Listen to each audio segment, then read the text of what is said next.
What's up, guys? Don't forget to smash that like button, drop a comment, hype up the video, and if you're new here, hit that subscribe and join the family.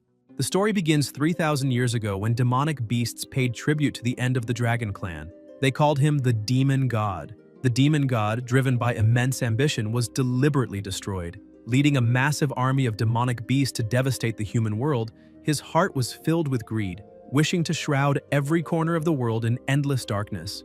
At that moment, in the face of despair, humanity's potential was fully unleashed. The ability to control demonic beasts was revealed, and amid the wave of spiritual power awakening, a group of exceptional individuals emerged. They were called Beast Masters. Then, an intense light is emitted and a voice calls for everyone's attention, saying that the demonic beast that appeared above the northern residential area of Qingfeng City has been struck. The demonic beast hit a residential area, and an emergency medical team must be dispatched to provide assistance. At the forefront is Xiao Xingyu from Xiangnian High School, Class 1, 3rd year. Plasma flashes across his face and everything around him descends into total chaos. At the beginning of the chaos, before heaven and earth were separated, an alliance is formed with the plasma from the protagonist's heart, invoking spirits of the void. Swearing with plasma, marked by words. A voice states that the demonic beast has been confirmed eliminated. Residents of the residential area confirmed alive, with no casualties.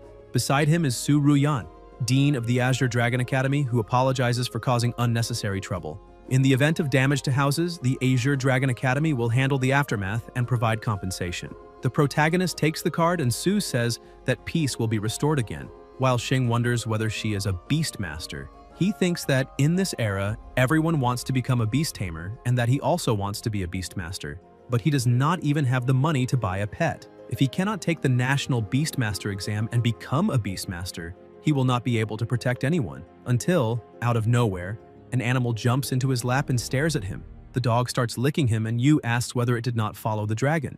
What kind of beginning is this? A husky falling from the sky, and could this dog be a beast? He says that the textbooks state that dog-like creatures are called galehounds. Their bloodline is not noble and they do not require spiritual power. Maybe he can take care of it.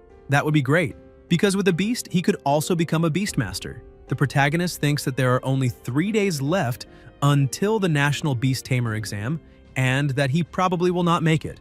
Xing lifts the dog and says to awaken its spirit. At a seafood restaurant in Qingfeng City, there is a beast shop. Yu stands in front of it and thinks he should stop someone who has the means to raise it. He also thinks that there is no future for himself. This little thing eats too much, having consumed an entire week's worth of food in just one night, until a young man opens the door and the protagonist asks if he wants this beast. The young man asks whether it is a galehound, a low bloodline beast like that, without even an evolutionary line. What unlucky fool would buy something like this? And he tells him to leave so as not to waste his time. Xing asks why he is being so stubborn. Then, a light shines on his face. It is a system message, displaying Yu's data, and the protagonist is a little confused, wondering if he is seeing things and whether that is a system interface. Xing closes his eyes and waves his hand. When he opens them, it is still there, and he wonders why it is still there, and whether it is a hidden evolutionary path. The young man remains there, asking what hidden evolutionary path, since galehounds simply do not have an evolutionary path. The protagonist asks whether the boss cannot see it and if he is the only one who can see that panel. Then Su Jie from Xiangnian High School, Class 1, 3rd year, the son of the richest man in the city, recognizes him and says he remembers that he was not going to take the national exam because he did not have a pet and now he has money to buy a monster. Xing walks away and tells him not to interfere in his life. Ji says it seems that what Lena said is true, that he does not want to go to the Beast Tamer Academy at all, and that, of course, even if he wanted to, he would not be able to get in. Yu asks about Lena, and Jay asks if he still does not know, saying that his girlfriend, no, rather his ex-girlfriend, Jiang Lena, had been with him for a long time. Jiang approaches, asks where he went, and says she could not find him earlier. Then she notices that it is her ex-boyfriend there, and tells her current boyfriend to stop playing around, saying she broke up with him a long time ago, asking how he can look at her with a rich man and with that useless galehound. The protagonist, irritated, tells her not to forget how he helped her when she was at her lowest, saying that she is exactly like that rich country bumpkin. Jay asks how he dares speak like that and says that, believe it or not, he will completely crush him in the national exam. Lena tells him not to worry since he has a useless galehound and that she should have broken up with him long ago. Xing wonders who said they are useless and thinks that they will see whether they truly have a future.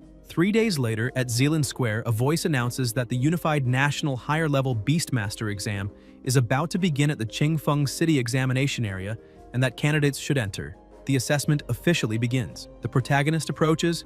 People recognize him and ask why he is also taking the National Beastmaster exam when he does not even have a pet, since he has no money to buy a beast. They say he only registered for the exam 3 days ago, and even applied to the Azure Dragon Academy, the head of the 4 major academies, questioning how a useless person like him dares to do so. Xing hears everything they are saying but keeps walking until he stops at a desk and says he is there to take the test. Sitting on the chair is Chen Chinian, the admissions professor of the Azure Dragon Academy, Qingfeng District, who thinks that this is the only student from Qingfeng District who applied to the academy. Jay approaches and asks whether he truly does not know his place, saying that in the past 5 years in the 5 Kingdoms exam of Qingfeng City, only 8 students tried to apply to the Azure Dragon Academy and none of them were admitted. He still dares to apply to the Azure Dragon Academy and says that if he gets in, he himself will kneel and call him father. Yu tells him to prepare to call himself father. The protagonist says he is ready and that they can begin the test. The professor states that he needs to clarify this in advance. The Azure Dragon Academy's assessment is extremely strict, and he also chose not to accept adjustments.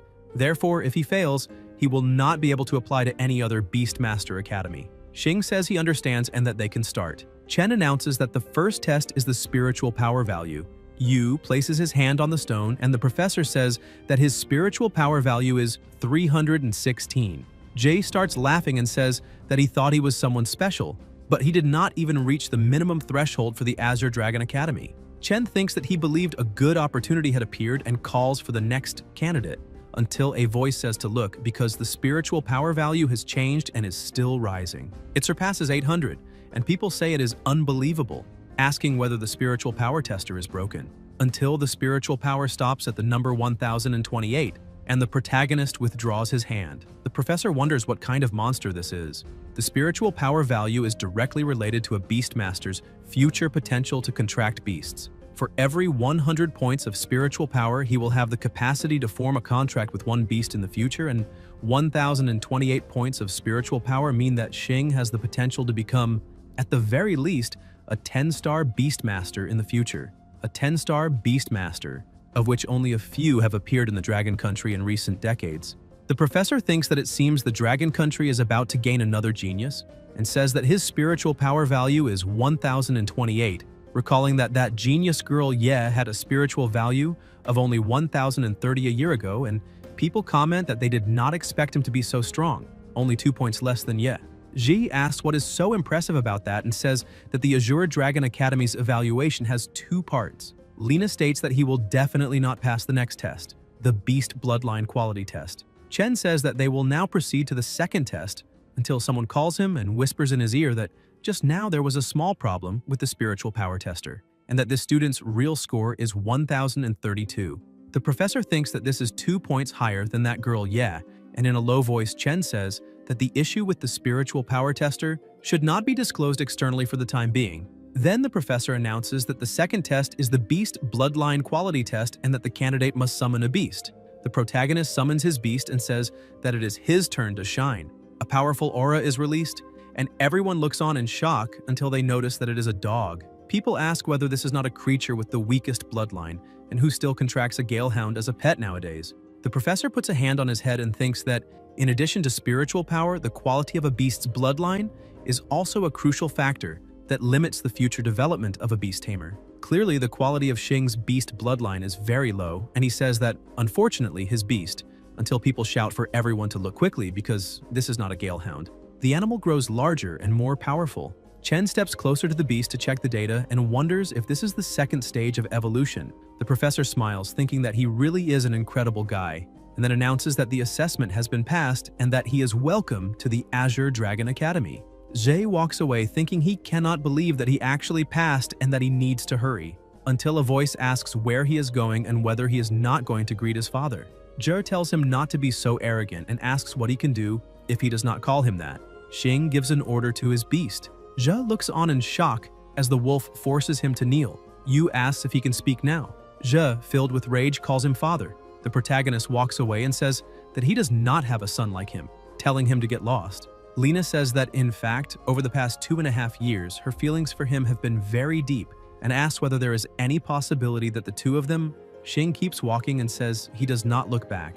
Jiang kneels and says she made a mistake, but Yu does not care at all and keeps walking, thinking that he needs to quickly tell his sister the good news that he was accepted into the Azure Dragon Academy. The protagonist calls her but hears strange noises, and the phone disconnects. Around Qingfeng City, at the agricultural market, people are running in panic, shouting that demonic beasts are invading. A child is terrified. A woman hugs her and tells her not to be afraid. Then, a beast approaches them from behind. The woman notices, and it is a huge beast. Xing rushes toward the area and wonders what the hell happened and where his sister is.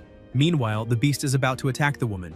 Yu realizes that it is his sister and immediately runs in that direction. His eyes begin to release plasma, and the system asks whether he wants to use Black Peak. The protagonist answers that of course he does and wants to use Black Peak, Infernal Bind, and Infernal Roar. But Xing wonders why there is no reaction. Then Yu presses to use it. The monster ahead is enormous and ferocious. The protagonist remembers something and thinks that when they broke the window that time, the people from the Azure Dragon Academy appeared chanting a spell, and he decides to try as well. At the beginning of Chaos, when heaven and earth were not yet separated, he forms an alliance with the plasma of his heart to summon spirits of the Great Void. With plasma as the oath, with words as the incantation, and commanding them to obey his order, the wolf releases its power and destroys the monster with a single blow. A voice asks whether it has been eliminated and whether this is the power of a beast tamer. Xing thinks that this is exactly it. His sister is also with the monster. Yu runs to his sister and asks if she is hurt, saying he arrived late, but thankfully she is fine. His sister asks how he managed it. The protagonist, extremely excited, says that he entered the Azure Dragon Academy and that from now on he is a beast master. The dog jumps on him and starts licking him, and Xing says that this is his contracted beast, the infernal gale wolf, Black Peak. People look on and ask whether the magical beast has been eliminated. Yu replies that it has. The little girl's mother calls out to her daughter and thanks him, asking if they are beast masters. The child runs crying into her mother's arms. The protagonist tells them to go take a look. The system notifies the attributes of the magical beast's core. Xing thinks that although it is only an initial core with a poison attribute, even a small piece is still important and can help Black Peak evolve. Yu says that the magical beast has been eliminated and that everyone can rest easy. Everyone becomes very excited and starts saying that he is the true hero. The child says that one day she wants to be a beast tamer like him. The protagonist places a hand on her head and says that he believes in her and that she will definitely become an amazing beast tamer in the future. Later that night, Xing is sleeping when his sister approaches and watches him sleep.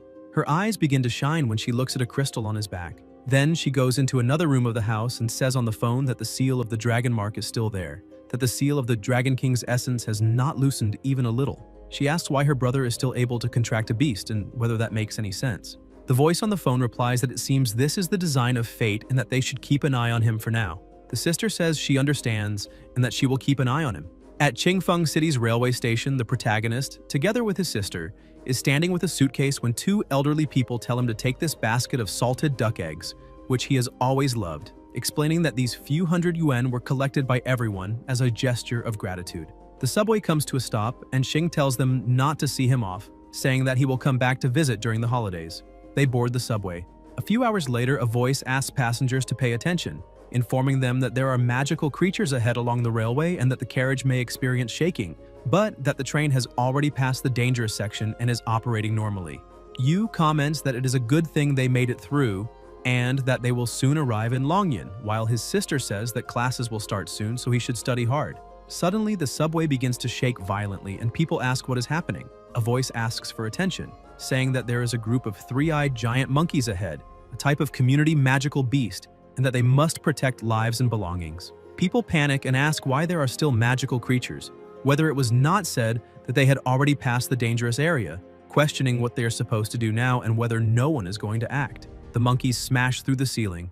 The protagonist tells his sister to hide and not come out, and she asks what he is going to do, begging him not to go. Xing stands still until a fox strikes a monkey in the face, and a voice asks whether he is going to stand there like an idiot waiting for the banquet. It is Qin Yanran, daughter of the master of the Azure Sky Guild, who also says that if he does not want to lose his life, he should take a step back. Qin releases her lightning power. Yu checks the data and realizes it is a three-tailed thunder fox. The protagonist watches her and recognizes her, while a voice says that a Beastmaster has arrived and that it seems they are saved.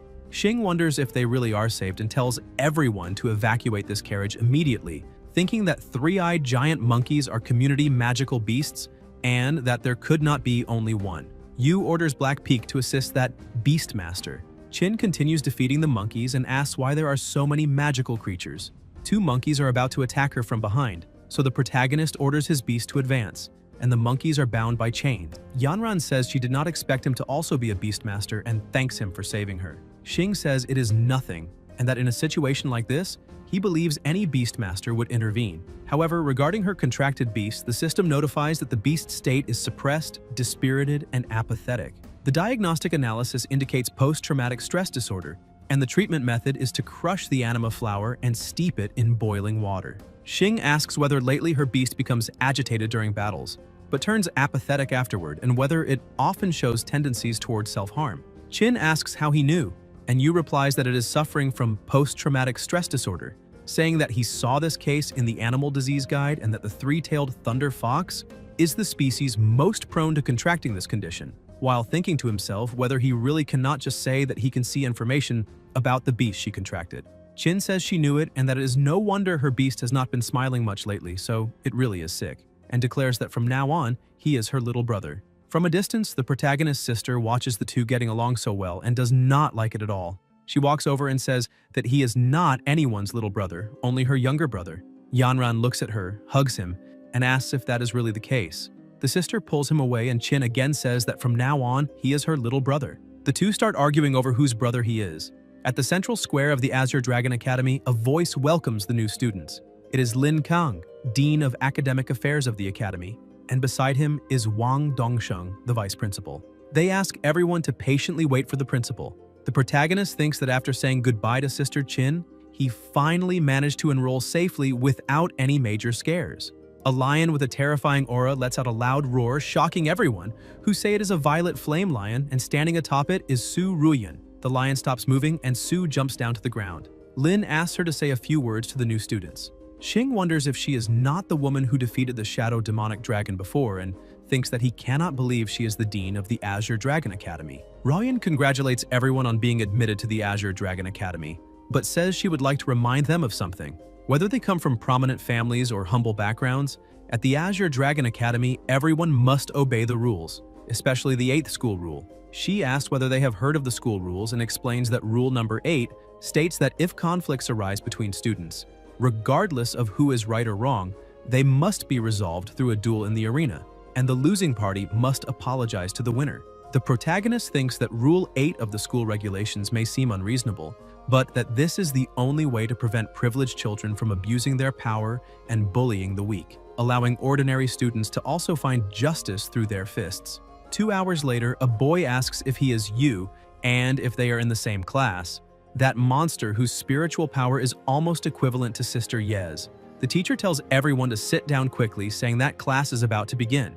Everyone sits down, and the boy says that from now on, he will follow Yu. Chen clears his throat and asks for silence. The teacher introduces himself, saying that he will be their class instructor and hopes that everyone will achieve great accomplishments at the Azure Dragon Academy. He asks everyone to open the first chapter of the Beastmaster Codex and explains that they will first discuss theoretical knowledge about contracted beasts. The strength of a contracted beast mainly depends on 2 aspects. First, the evolution stage of the contracted beast. The currently known stages, from lowest to highest, are initial body, mature body, complete body, transcendent body, and king beast body. Second, the quality of the contracted beast's bloodline. The recorded contracted beast bloodlines from inferior to superior are low quality upward, and beasts contracted with higher quality bloodlines will have a suppressive effect on those of lower quality. In addition, the attributes of contracted beasts will also display counter-suppression phenomena. For example, the inverse relationships among the 5 most common contracted beast attributes, wood, metal, water, fire, and earth, are: wood restrains earth, earth restrains water, water restrains fire, fire restrains metal, and metal restrains wood. Besides these 5 basic attributes, other attributes can also mutate and accumulate, such as the sand attribute and the lightning attribute. He says he will not list the others one by one. Meanwhile, the protagonist is sleeping in class and ends up getting struck by the teacher, who says that he is quite capable of sleeping during his lesson and asks what the weakness of the celestial demonic lizard is, stating that if he cannot answer, he can pack up and leave. Chen asks again what the weakness of the celestial demonic lizard is, and Xing answers that it is the venom sac located on its abdomen. The teacher asks in what areas ice crocodiles usually live, and Yu replies that they live in the Frostfall Lake region, in the south of the Dragonland, and in cold water waterfalls beneath glaciers. Chen decides to test him again and asks that if he encounters a heaven-rending, demonic, devouring tiger in the wild, how he should react. Yu answers that he would hold his identification card in his mouth, then find a shaded place and lie down. The teacher asks why, and the protagonist replies that it is because the heaven-rending, demonic, devouring tiger is a king beast body, a mutant beast at the king beast body level. Only beastmasters of 6 stars or higher have any chance against it. If new beastmasters encounter a heaven-rending, demonic, devouring tiger in the wild, there is only one outcome: elimination. Therefore, holding the identification card in the mouth makes it easier for the family to recover the body, and lying in a shaded place can prevent the corpse from decomposing. The teacher says that this answer deserves full marks, and asks how he knew how to answer questions from later chapters. Xing replies that it is because he has already finished studying the remaining material. The other students in the class ask how they are supposed to live and what kind of monstrous genius this is. Chen asks the classmates to study individually for now and tells Yu to accompany him. They leave the classroom and the protagonist apologizes, saying that he promises never to sleep in his class again. The teacher replies that this is not about that and explains that he completed an entire semester of theoretical classes in less than half a lesson. Xing says that this is because he teaches very well. Chen tells him not to be so careless and says that since he has completed the theoretical courses, he will move on to more advanced content. He hands him the Azure Dragon Academy library card and explains that with this card he can freely enter and exit the Azure Dragon library at any time and enjoy the benefit of borrowing books for free, saying that for now, there is nothing more to teach him. In the Azure Dragon Academy library, someone is holding a book in their hands. It is Yu reading Beastmaster Evaluation. Wang Yan, the son of Vice Principal Wang Dongsheng, walks in and declares that today the Azure Dragon Academy belongs to him, ordering everyone to leave and telling the girls to stay and read with him. The 3 girls tremble in fear and beg to be spared. The protagonist closes his book and says it is too noisy. Then Xing throws the book. Wang asks who that is, and the companion beside him answers that it is that troublesome guy over there. Xing asks whether bullying girls is not shameful. Yan asks who he is and why he is trying to play the hero. One of the girls tells him to leave quickly, saying that Yan is the son of Vice Principal Wang Dongsheng and they cannot afford to offend him. Yu replies that so he has a vice principal father, no wonder he is so arrogant. Wang says it is good that he knows and that if he knows what is good for him, he should kneel and apologize. The protagonist strikes him between the legs and says he will only apologize in his dreams. The companions beside him ask if he is all right. Yan, fallen on the ground, asks whether he does not know who he is and how he dares to mess with him, saying he will make sure he does not leave the library and that today he will show who is in charge of the Azure Dragon Academy. Someone approaches and says that is quite an arrogant tone. It is Su, who also remarks that she did not know he was the one in charge of the Azure Dragon Academy. Wang wonders how she found out so quickly. Royan says she already understands what happened and that since the two have a conflict, it should be resolved according to school rule number 8. The losing party must apologize to the winning party. Students comment that Yan's contracted beast is a heaven-rending 6-clawed leopard with a legendary quality bloodline and ask whether Yu can win. A voice announces for them to prepare for the start of the match. Both sides must enter the arena.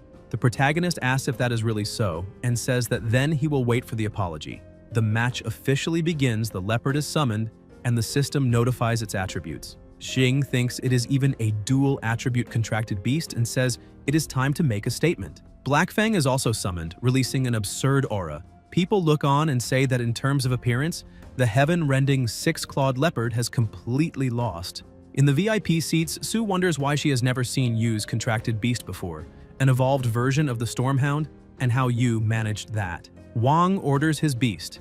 The leopard unleashes its power and the wolf uses a serpentine movement, charging rapidly toward the enemy. The leopard lands a solid hit. The wolf cries out in pain and retreats. The leopard tries to strike again, but this time the wolf manages to dodge, and the protagonist wonders whether attribute suppression is truly unavoidable. Then the leopard opens its huge mouth, releases tremendous power, and freezes the wolf. Yan starts laughing and says it will not be long before the beast freezes to the point of elimination inside. Everyone waits to see what Xing will do next. Yu asks if that is so and orders Blackfang to use Night Step. The wolf disappears from within the ice. Su, together with Chen, watching closely, wonders whether the infernal storm wolf actually possesses a third attribute. Yan asks where it went and realizes it has turned into a shadow. No wonder the ice could not freeze Blackfang. Then the wolf charges from behind Wang, but the leopard blocks it. The protagonist says to let him show what they are capable of and orders Blackfang to use Silent Claw. Intense power is released toward the leopard, and Yan becomes irritated, calling his beast an idiot and saying he ordered it to counterattack. Silent Claw is a dark attribute skill. After hitting an opponent, it causes a continuous 3-second silence effect. Xing says to end this battle. The wolf opens its mouth and releases a terrifying power, striking the leopard head-on and defeating it. The winner is Yu. Everyone who was cheering for him celebrates. Wang kneels and says, "It is impossible." Someone approaches him and says he lost. It is Su, who also states that according to school rules he must apologize and that this farce will end. Yan, grinding his teeth, apologizes. Ruyan says that Yu performed excellently in this match and that he is the second student to impress her. Wang, seething, thinks to just wait, he will pay dearly for this. Su says she is looking forward to seeing his performance in the freshman ranking tournament 3 days from now. The protagonist thanks her for the praise and asks who was the first to impress her. Ruyan replies that it was the genius girl whose spiritual power exceeded the 1,000 mark. Xing thinks it is her again since he heard about her during the entrance examination. Su says that she also values talent, so she accepts this spatial ring as a reward for winning the match. A ring. Yu realizes that it is a spatial ring capable of storing anything, a high-tech item created to store objects. It can hold food, supplies, and crystal cores of monsters obtained on the battlefield that beast tamers often need to carry, offering great portability, and he says he will accept it respectfully, thanking her afterward. Later, at the Azure Dragon Academy harbor, the protagonist thinks that his sister must be getting impatient at home and that he needs to return quickly. He walks on and a girl ends up bumping into him. Xing asks if she is alright and the child replies that she is. Yu tells her to be more careful next time and that she should head home soon. The child says she has nowhere to go and needs him to take her in. At the family apartment, the sister says she just moved to Dragon Concealment City today and asks whether he dares to kidnap a child. The protagonist tells her to listen to the explanation. The sister asks what there is to explain, saying the girl does not belong there. A little later, Xing explains that this is how it is. Due to a monster phobia, Shimeng is destined not to become a beastmaster, so she ran away from home after being bullied by her family, and he brought her back to cure the monster phobia. The child asks sister Ruo Shui if she can take her in, saying she does not want to go home. Ruo Shui says she can stay, but her brother must remember never to choose a woman from the Ye family. At the Azure Dragon Academy, Yu wonders why his sister suddenly said that. A boy approaches and asks what he is talking about not choosing the Ye family, saying that the director stated the lesson is about defining battlefield roles and asking what a battlefield role is. The protagonist apologizes for the distraction and explains battlefield roles. Beast tamers emphasize teamwork, and different divisions of labor lead to different roles. Archer role, the beast has the long-range attack abilities, capable of frequently weakening enemies from a distance. Mage role, the beast excels at large area control skills, able to deal significant damage in team battles. Tank role, the beast has strong defense and recovery abilities, acting as a meat shield in team fights and protecting companions. Execution role, the beast has extreme mobility and finishing capability, responsible for entering late to eliminate weakened enemies. Support role, the beast has enhancement abilities providing beneficial effects to the team. The boy is impressed and asks which role he thinks his beast, the storm butterfly, is most suitable for. Chen asks for no talking during class and says that now, in order of enrollment number, they should summon their beasts one by one and participate in evaluations, which will determine battlefield roles. Song Hu, battlefield role, tank. Wu Sheng Yu, battlefield role, mage. Next, Yu. The professor says the first test is attack power and asks if he is ready. The protagonist tells them to begin. The wolf releases intense flames. Critical effect triggers a triple critical hit. 6,371. A voice announces a triple critical hit and says the other cannot even trigger a critical. Chen thinks that normally the initial ultimate skill attack value of a beast ranges between 500 and 1,500, and he did not expect the Infernal Storm Wolf to deal a triple critical, exceeding 2,000. Xing thinks the attack power test is complete and that he should be suited for the execution role. The professor asks to continue, wanting to see the upper limit of his potential. In the range test, the protagonist orders Blackfang to use Infernal Fire. Wu beside him is amazed and says the range must be at least 800 meters, asking whether he would be an archer. In the defense test, Xing also performs well. Wu comments that he even blocked the attack of Director Chen's transcendent beasts, the ice-armored battle turtle. In the control test, he also performs well, and Wu asks whether he plans to switch to mage. In the buff test, the professor says that according to simulations and big data analysis, any beast within 10 meters of the infernal stormwolf will have its battle intent increased by 30%, attack power by 10%, and movement speed by 10%. Wu asks what exactly his battlefield role is, saying that any of these roles could work and that it is very difficult to choose. Chen says that in addition to those 5 roles, there is a special role that suits you, called Omni Pro. Wu asks what this so-called Omni Pro is. The professor explains that if a Beastmaster's contracted beast excels in all positions, then that Beastmaster earns the title of Omni Pro.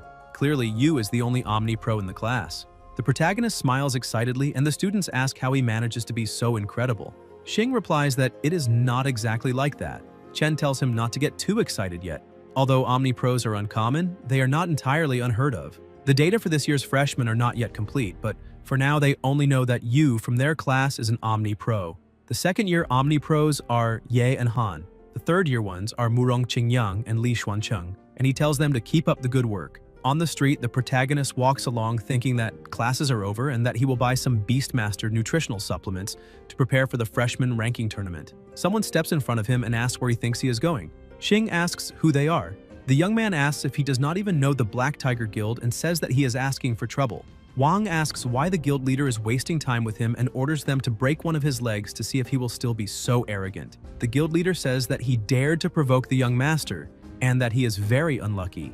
Yu says that everyone there is a 3- or 4-star Beastmaster and asks whether bullying a 1-star Beastmaster like him is not going too far. Yan says that he himself is just relying on his own power to bully people and asks what Yu can do about it. The guild leader tells them to calm down and says that he will deal with him immediately. The guild leader summons the Thunder Tiger and orders the attack. The protagonist also summons his wolf. The two beasts begin exchanging blows and the wolf knocks the tiger to the ground. The guild leader thinks that the young master never said this kid's beast was so strong and wonders how it is possible that an adult beast is on the same level as his transcendent level Thunder Tiger, saying that he will see whether this 1-star novice is really that strong. The other guild members also summon their tigers and take up attacking positions. Then someone approaches and says that in that case, they will have to see whether the Black Tiger Guild is really stronger. They look over in shock, and it is Qin, who also says she wants to see whether the Azure Sky Guild is superior. Xing feels excited when he sees her. The Black Tiger Guild members panic and say the situation is serious, realizing that they are surrounded, thinking that the Azure Sky Guild is the second highest ranked Beast Tamer Guild in Longyin City, and that not even the powerful Hurricane Guild would dare rashly clash with it.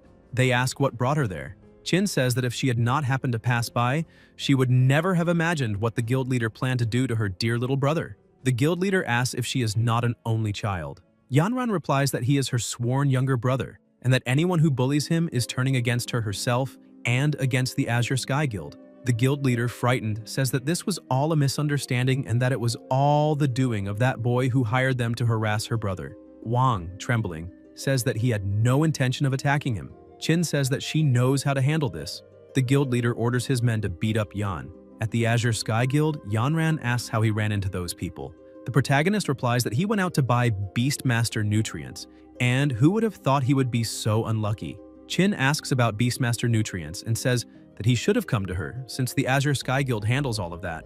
If he wants to buy nutritional supplements in the future, he just needs to tell her, and she will give them to him for free. Xing says he did not expect her to be so impressive after all. She is the only daughter of the leader of the Azure Sky Guild. Then Yanran walks with him around the area and explains that this is the Azure Sky Guild's training base, equipped with the most advanced training equipment, capable of helping Beastmasters improve the efficiency of learning combat skills. That area is the recreation zone, where beast tamers can relax after completing missions, with many entertainment options such as golf and saunas. Over there is the conference room on the top floor of the building. When there are important missions, meetings are held there to formulate detailed operational plans. And that is the medical area with advanced medical equipment and a complete stock of medicinal materials. More importantly, the beast doctors there have exceptionally high medical standards and can provide the most advanced technical services for injured beastmasters. The protagonist wonders about beast doctors and asks whether he can join her guild as a beast doctor. Qin hesitates to speak until someone says no. It is Liu Yue, vice leader of the Azure Sky Guild, who also states that without even mentioning who he is or how he got there, given his age and qualifications, becoming a beast doctor of the guild makes no sense at all. Yanran says that he is the one she mentioned before, the person who helped her subdue the three-eyed giant monkey on the train, and that he is also her sworn younger brother. Just then, someone runs in and reports that several severely injured beast tamers have just been sent to the infirmary, that there are not enough staff members, and asks what they should do. Lu tells everyone not to panic, saying they should first transfer personnel from other branch guilds and also go to other guilds to ask for help. The young man says it is already too late because those beast tamers are bleeding heavily and will not last much longer. The protagonist says that he will handle it. At the Azure Sky Guild, doctors move beasts on stretchers and say that the Azure Clear Lynx on operating table number 3 is suffering from severe hemorrhaging, asking everyone to make way. A voice begs the doctor to save his beast. The doctor says there has been excessive plasma loss and that they need to stop the bleeding first. The hemostatic forceps are not working. They prepare medication, but it is still useless and the bleeding will not stop at all. Conventional methods cannot stop the bleeding. Xing observes the Azure Clear Lynx, its attributes and injuries, and says that the wound was caused by a golden needle poisonous queen bee. That viscous fluorescent green fluid is its exclusive venom, which prevents the wound from healing. There is a way to stop the beast bleeding, but he does not know whether they will trust him. The man says that at a moment like this, they have to trust him, even if they do not want to, and that he can help stop the bleeding quickly. Yu says they must grind a stalk of celestial spirit herb together with purple ying flower to produce 20 grams of reserved medicinal liquid, then add a transcendent-grade poisonous demonic beast crystal core and boil it for 5 minutes. The doctor says that the herbs mentioned are highly toxic to varying degrees, and asks whether that is not like rubbing salt into the wound. The protagonist tells them to immediately follow his prescription to obtain the medicine. Otherwise, if they miss the best moment, this Azure Clear will definitely lose its life. The beast's owner tells them not to hesitate and to go get the medicine. 5 minutes later, the medicine arrives. Xing puts on gloves, opens the medicine, and begins applying it to the beast's wound. The beast opens its huge mouth, but the bleeding stops. The owner is extremely excited that its life has been saved, and Yu asks the vice leader whether she is satisfied with his performance. Lu replies that his performance completely exceeded her expectations, and that she was far too presumptuous before. Now she must formally invite him to join the Azure Sky Guild as a specially appointed pharmacist. The protagonist says he would be delighted. Later, elsewhere, Ruo asks whether he means that he came back so late because he signed a contract to become a specially appointed pharmacist for the Azure Sky Guild. Xing replies that yes. Ruo says she can see that he has found a sworn sister and forgotten his own sister. Yu says that is not true. The child comes over and asks what a specially appointed pharmacist is and whether it can be eaten. The protagonist replies that, of course, after becoming a specially appointed pharmacist of the Azure Sky Guild, he will receive a salary. This weekend, he can treat everyone to a nice dinner, and the child becomes very excited. In Wang's room, he is lying there, furious at Xing. Dong calls him useless trash, and Yan says he must take revenge. Sheng says that he is his son and asks how, even so, he lost to a clown from a small city in an arena fight, saying that he not only disgraced himself but also disgraced the entire family. Wang tells him to stop scolding him, saying that Guy has already contracted 3 types of beasts and also has the backing of the Azure Sky Guild, fearing that he will have no chance to take revenge. Dong says that they truly cannot afford to offend him and asks whether, if that boy were to suffer an accident during the Yunnan Mountain trial and lose his life at the hands of a demonic beast, it would mean that it has nothing to do with them. At Yunnan Mountain, Dong says that today is the day of the mountain trial for all new students, and that this trial will be broadcast live across the entire network. The bracelets they are wearing can monitor in real time the number of demonic beasts hunted and record battle footage. They must hunt 1 to 10 demonic beasts to obtain a C rank, 11 to 30 to obtain a B rank, 51 to 80 to obtain an S rank, and more than 80 demonic beasts to obtain an S+ rank. Sue says that before the trial begins, she must announce the most versatile students among this year's new entrants. Nearby students say they heard that last year's top scorer in the Yunnan Mountain trial was Ye. Sheng says that after the positioning test and evaluation, there are a total of 3 students with outstanding performance among this year's freshmen. Murong Yangshuo, the eldest son of the Murong family, Xin, the Murong family's second daughter, and Yu from Class 3. The protagonist wonders about the Murong family and thinks that the Dragon Nation has 4 great beast tamer families: the Ye family, the Li family, the Murong family, and the Shangguan family, questioning again whether it could really be the Murong family. At the Azure Dragon Academy broadcast station, a man holding a microphone says that he is the host and commentator of this trial. Sue asks how many demonic beasts he thinks Yu will hunt, and Sheng replies that praising him for 50 would already be excessive. Chen says that is impossible and that with this boy's talent he will surely put on a show and hunt at least 50 demonic beasts. Ruyan asks whether they might all be wrong and says she believes he will break Ye's record and create a miracle. The host announces that the new students have entered in an orderly manner and that the trial officially begins. In less than half an hour, Lin from Class 2 has taken down a short-tailed bear, and the total number of demonic beasts hunted has surpassed 10. He congratulates Sun Tianhao from Class 5, who has already hunted more than 20 demonic beasts.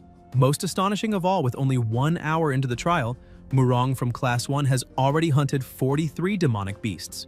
As expected of the Murong family prodigy, Murong Yangshuo's white-maned griffin is indeed the only beast with super abilities in this trial. Its spatial penetration ability not only instantly shortens the distance to a demonic beast, but also grants a piercing effect to any attack it launches. Although the Silver Healing Serpent is a beast with exceptionally powerful recovery abilities, it so happens that the white-maned griffin's abilities neutralize that effect, making the prey's fate too horrific to behold. Yang Shuo tells Little White not to toy with it anymore and to simply remove the demonic beast's crystal core. The 3 top freshmen occupy the top 3 rankings, and the host says that after watching his performance, they will take a look at Jin's. Her beast is a bone-winged bat beast with a legendary bloodline and is also the only undead-type creature in this trial. The Plasma-Thirsty Lion is a second-level transcendent demonic beast with an epic bloodline. Its physical attacks have a 5 times critical hit effect, making it extremely powerful, but it encountered the bone-winged bat beast, and today will be its end. If the student manages to eliminate this Plasma-Thirsty Lion, the total number of hunts will reach 51. Murong says it seems his sister has the potential to take first place in this competition, and asks whether anyone has already surpassed her. A minute ago, Jin had the bat unleash its incredible power and thought she had secured another elimination until she notices something. The wolf defeats the lion. On the mountain, after the protagonist eliminates the lion, he thanks her for that elimination. Shin, inwardly, is consumed by fury. The host says that a dramatic scene has unfolded. This guy is truly crafty. Murong guarded against this day and night, yet still could not guard against Xing. That old, cunning fox Yu stole Shin's kill and climbed to first place. The situation changes when a 3-eyed demonic ant appears out of nowhere, and even from the other side of the broadcast screen, one can feel the competitive spirit between them. The host asks who will ultimately defeat the 3-eyed demonic ant. Student Xing makes the first move. The 3-eyed demonic ant's carapace is notoriously thick and hard, but the infernal fire of the infernal windwolf ignores armor, dealing true damage to the enemy. The protagonist continues issuing orders to his beast, and the wolf uses the skill Infernal Roar. The host says that Jin has made her move. The sonic wind blades of the bone-winged bat beast interrupt the infernal windwolf's finishing blow, and then it releases Bone Spirit Cold Fire, successfully eliminating the 3-eyed demonic ant. The crystal falls to the ground, Shin picks it up, and Xing says he did not expect her to hold such a grudge. The host comments that things are getting interesting. At this moment, Yu and Shin are tied for first place. Less than 1 hour remains until the end of the trial, and he asks who will secure first place. Meanwhile, in the test, the protagonist locks onto his target and tells his beast they are ready. Then the wolf enters an attack stance. The commentator states that Jin is now locked in a deadlock with Xing and has just stolen another of his eliminations, as if wherever he goes, she follows to steal his prey. In the final half hour, Shin has consolidated her first place position by stealing Yu's kills. The protagonist says that although it was wrong of him to steal her prey before, does she really need to keep chasing him like this? The host asks whether Shin will be able to extend her lead and whether Xing can catch up, saying they will wait and see. Yu states that next time he will not hold back and that she should be careful. The host asks whether that means he was not using his full strength just now, and remarks that there are less than half an hour left, questioning whether he can really reclaim first place. So Chen also says that the students he previously guided, even the talented ones, had only around 1,500 spiritual power when their beasts first reached maturity. He, on the other hand, already has spiritual power that directly exceeds 2,500, and Chen approves his participation in the 2-star Beast Tamer assessment. In the Plasma Mist Canyon, a helicopter moves through the area. Someone opens the door and it is Xing, who also asks whether this is the assessment site. Su thinks that they have arrived at the entrance of the Plasma Mist Gorge. The 2-star Beast Tamer assessment is about to begin, and they must make the final preparations. Chen thinks that there is a large number of demonic beasts in the Plasma Mist Canyon. If he encounters a situation he cannot control, he should not push himself too hard and must send a distress signal at any time. Yu says that he is ready. Royan says that, to be considered as having passed the assessment, it is enough to successfully reach the exit on the other side, starting from one of the canyon entrances. The 2-star Beast Tamer assessment officially begins. Then the protagonist jumps out of the helicopter. In the monitoring room, Chen says that he has entered the Plasma Mist Gorge. For the candidate to cross the Plasma Mist Gorge, he first needs to fight the Iron Jaw crocodiles. Next, he must escape from the Plasma Demon Spiders entrenched in the Demon Cave. However, among the Plasma Demon Spiders, several have already reached the mature Stage 3, and Chen wonders whether he will really be able to handle this. Moreover, due to the heavy rain last night, many have emerged in the Crimson Water Swamp. Elsewhere on the ground, there are many Iron Jaw crocodiles. Xing jumps down there and immediately takes the opportunity to observe their attributes. Chen, startled, says that these Iron Jaw crocodiles are all early-stage demonic beasts. As long as he summons the Hell Wolf, he will be out of danger. Then Yu summons his elf. A light is released and the elf is summoned. Chen, surprised, asks whether he summoned Freya instead of Black Claw. Su asks whether this is his second contracted beast. The elf uses Holy Light Protection. Chen observes her data and says that he is truly a phenomenon. He contracted an angelic beast of mythic bloodline. This should not be happening. The Hidden Dragon City has not seen an angel-type beast for many years, and he asks where this kid got such a beast. Ryan says that she heard that he bought a water elemental spirit at a beast shop 2 days ago, and that it might be that. The instructor says absolutely not, that water elemental spirits have inferior bloodlines, whereas Holy Light angelic beasts possess pure angelic bloodlines. Su tells him not to forget that the Hell Wolf, in the beginning, was just a stormhound of inferior bloodline. Chen says that he always turns what people consider impossible into possible. He is a true beast tamer. Meanwhile, in the fight, there are many crocodiles. Then the elf attacks, striking several of them with a single blow. Chen says that a single move instantly eliminated the Iron Jaw crocodile. Bloodline suppression. As expected of an angel-type beast, the mythic quality bloodline truly lives up to its reputation. The protagonist says to cross through the swamp. Then the elf touches him, picks him up in her arms, and Xing, not understanding, asks what she's doing, telling her to put him down immediately. Yu becomes very embarrassed. Then they stop and sense a dense demonic aura. Spiders begin to appear with an absurd aura. The protagonist tells his beast to be careful. Freya steps forward, blocks the web attack, and releases blazing flames. Then a larger spider approaches. Xing observes its attributes and wonders whether it is a plasma demon spider, saying that plasma demon spiders are pack creatures. The number of plasma demon spiders in this cave should not be less than 20. The spider gets closer and closer, and Chen says that this Holy Light Angel beast, even at its initial stage, can ignore the level difference and deal damage to a plasma demon spider at an advanced stage. The spider tries to strike him, but Yu narrowly dodges and calls for Black Claw. The wolf is summoned with a startling aura, and both of his beasts are now summoned. Su tells him not to get carried away by the battle because the criterion to pass the assessment is to reach the finish line, not to eliminate demonic beasts. The protagonist orders Black Claw to use Infernal Roar. The wolf releases incredible power, and the spider also attacks, trying with all its might to hit him, but the wolf manages to dodge. Then the spider spits webbing from its mouth and hits his leg, binding it in place. The spider also shoots webbing at the other side, and yet another spider appears. Xing tells Freya to use Holy Light Protection on Black Claw, spin, and release the infernal Black Lotus. The elf then uses her skill, allowing the wolf to break free and recover.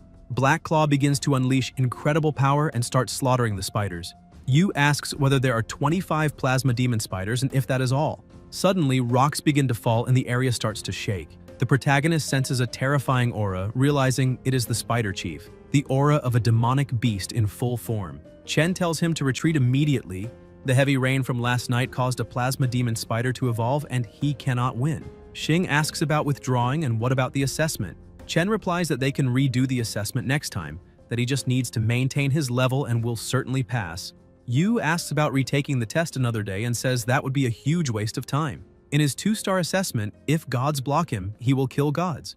If Buddhas block him, he will kill Buddhas. Freya releases her attack together with the wolf, but the spider remains unharmed. The instructor says he cannot act recklessly and that they will retrieve him immediately. The hidden fox also says he is right and that he cannot be reckless. With his current strength, it is impossible to eliminate it. The protagonist says this is interesting and that he wants to pass the 2-star Beast Tamer assessment. He wants to conquer and kill this demonic beast and, more importantly, test his own limits. Dailu says that he truly is a terrifying lunatic. The spider begins to make the surrounding environment even denser, and Xing tells Black Claw to sneak around behind it and use silent claws. The wolf hides while the spider is distracted, unleashing its attack. Yu tells Freya to protect him while Black Claw attacks. The wolf strikes from behind, injuring the spider. The protagonist worries about his beast as it is blasted away, slamming into their barrier with a huge impact. Xing crashes against the wall together with his two beasts. The spider emits a sound. Yu stands up and asks if it is mocking him, saying that this is to be expected of a demonic creature with a human face, and asks what it is so proud of. The spider observes and attacks again, but the protagonist narrowly dodges and tells the wolf to get him out of there because this spider web is poisonous. A voice says that if he keeps insisting like this, it will not work. He needs to think of a solution. His life is gradually decreasing, and the spider has a wound on its back. Xing thinks that the wound is not deep, but that the spider web being expelled is definitely not as tough as before, and wonders if this has something to do with the spider silk. He says that Black Claw is injured, that it is impossible for them to keep running, and asks the elf to take him away. Freya picks him up, and Yu says that the life of the cavern demon eye spider has dropped again, and that the filthy spider has found a way to deal with him, telling Black Claw to spit at it.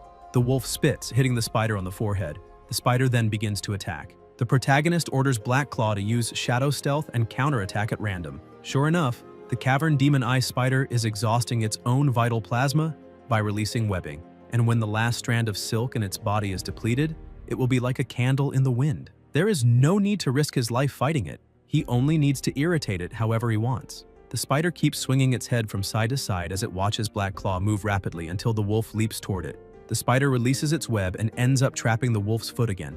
It attacks and wounds him, but Black Claw stands back up, and Xing tells him not to hold back, to release his demonic power, and to cast Holy Light Protection on Black Claw to remove the negative status. Lightning begins to crackle around Black Claw and rain starts to fall. Chen asks whether they are still not going to take action. Su says to wait a little longer because he has already found a way to break through, and the instructor asks whether he and the others can hold on. Later, still in the same place, 7 hours have passed and they are still fighting. The protagonist thinks that the spider has lost 90% of its health and that the color of its silk has faded. It cannot injure Black Claw, who is strengthened by demonic power and holy light protection. If they persist, it is doomed to be finished. All living beings have the will to survive, and he wonders why, even after losing so much life, it still shows no intention of avoiding the battle. Is it pure hatred, or is there some treasure inside? The spider begins to gather its power in webs, releasing an incredible force. Xing tells Black Claw to use Infernal Roar. The wolf unleashes its attack. Yu says there is not much spider silk left and that now is the chance. Black Claw releases flames and the Infernal Fire Lotus surges toward the spider. The spider is already very weak and keeps releasing webbing, but the elf defends them. The protagonist says not to worry about him and instead switch from defense to offense, finish it in one go, and use the Infernal Fire Lotus one last time. The wolf releases searing flames toward the spider, knocking it down. Xing says they did it and congratulates Black Talon, saying it also performed excellently, and adds that he will take a look inside the cave because there is certainly something good in there. They lower their guard and the instructor tells them to leave immediately.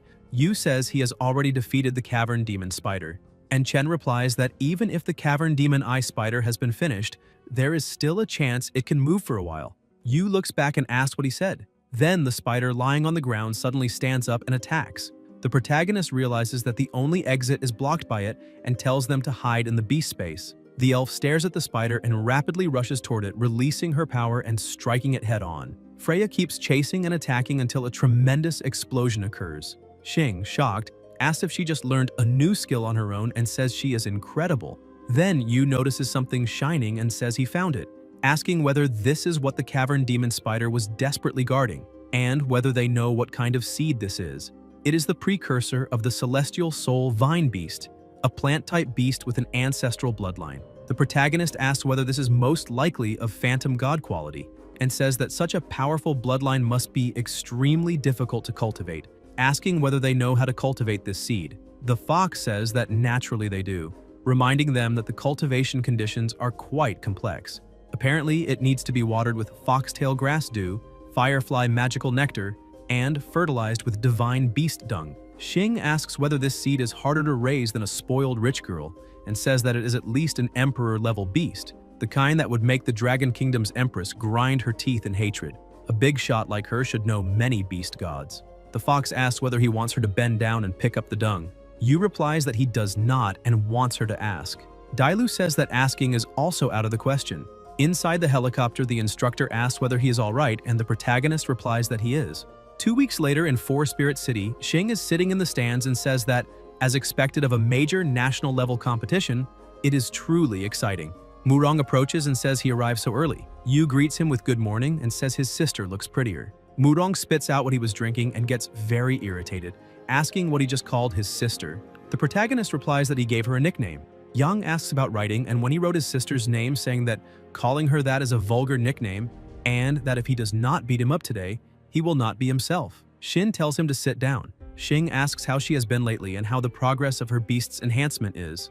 Xin replies that her first beast broke through the barrier and evolved into a mature form, and that her second beast awakened the lightning attribute. Yang, indignant, wonders whether his sister is willingly talking to another man and even accepted his nickname, and thinks that girls grow up and can no longer be kept at home. His sister always held a grudge back when he called her by her childhood nickname and ignored him for days. But now this guy calls her that and she tolerates it.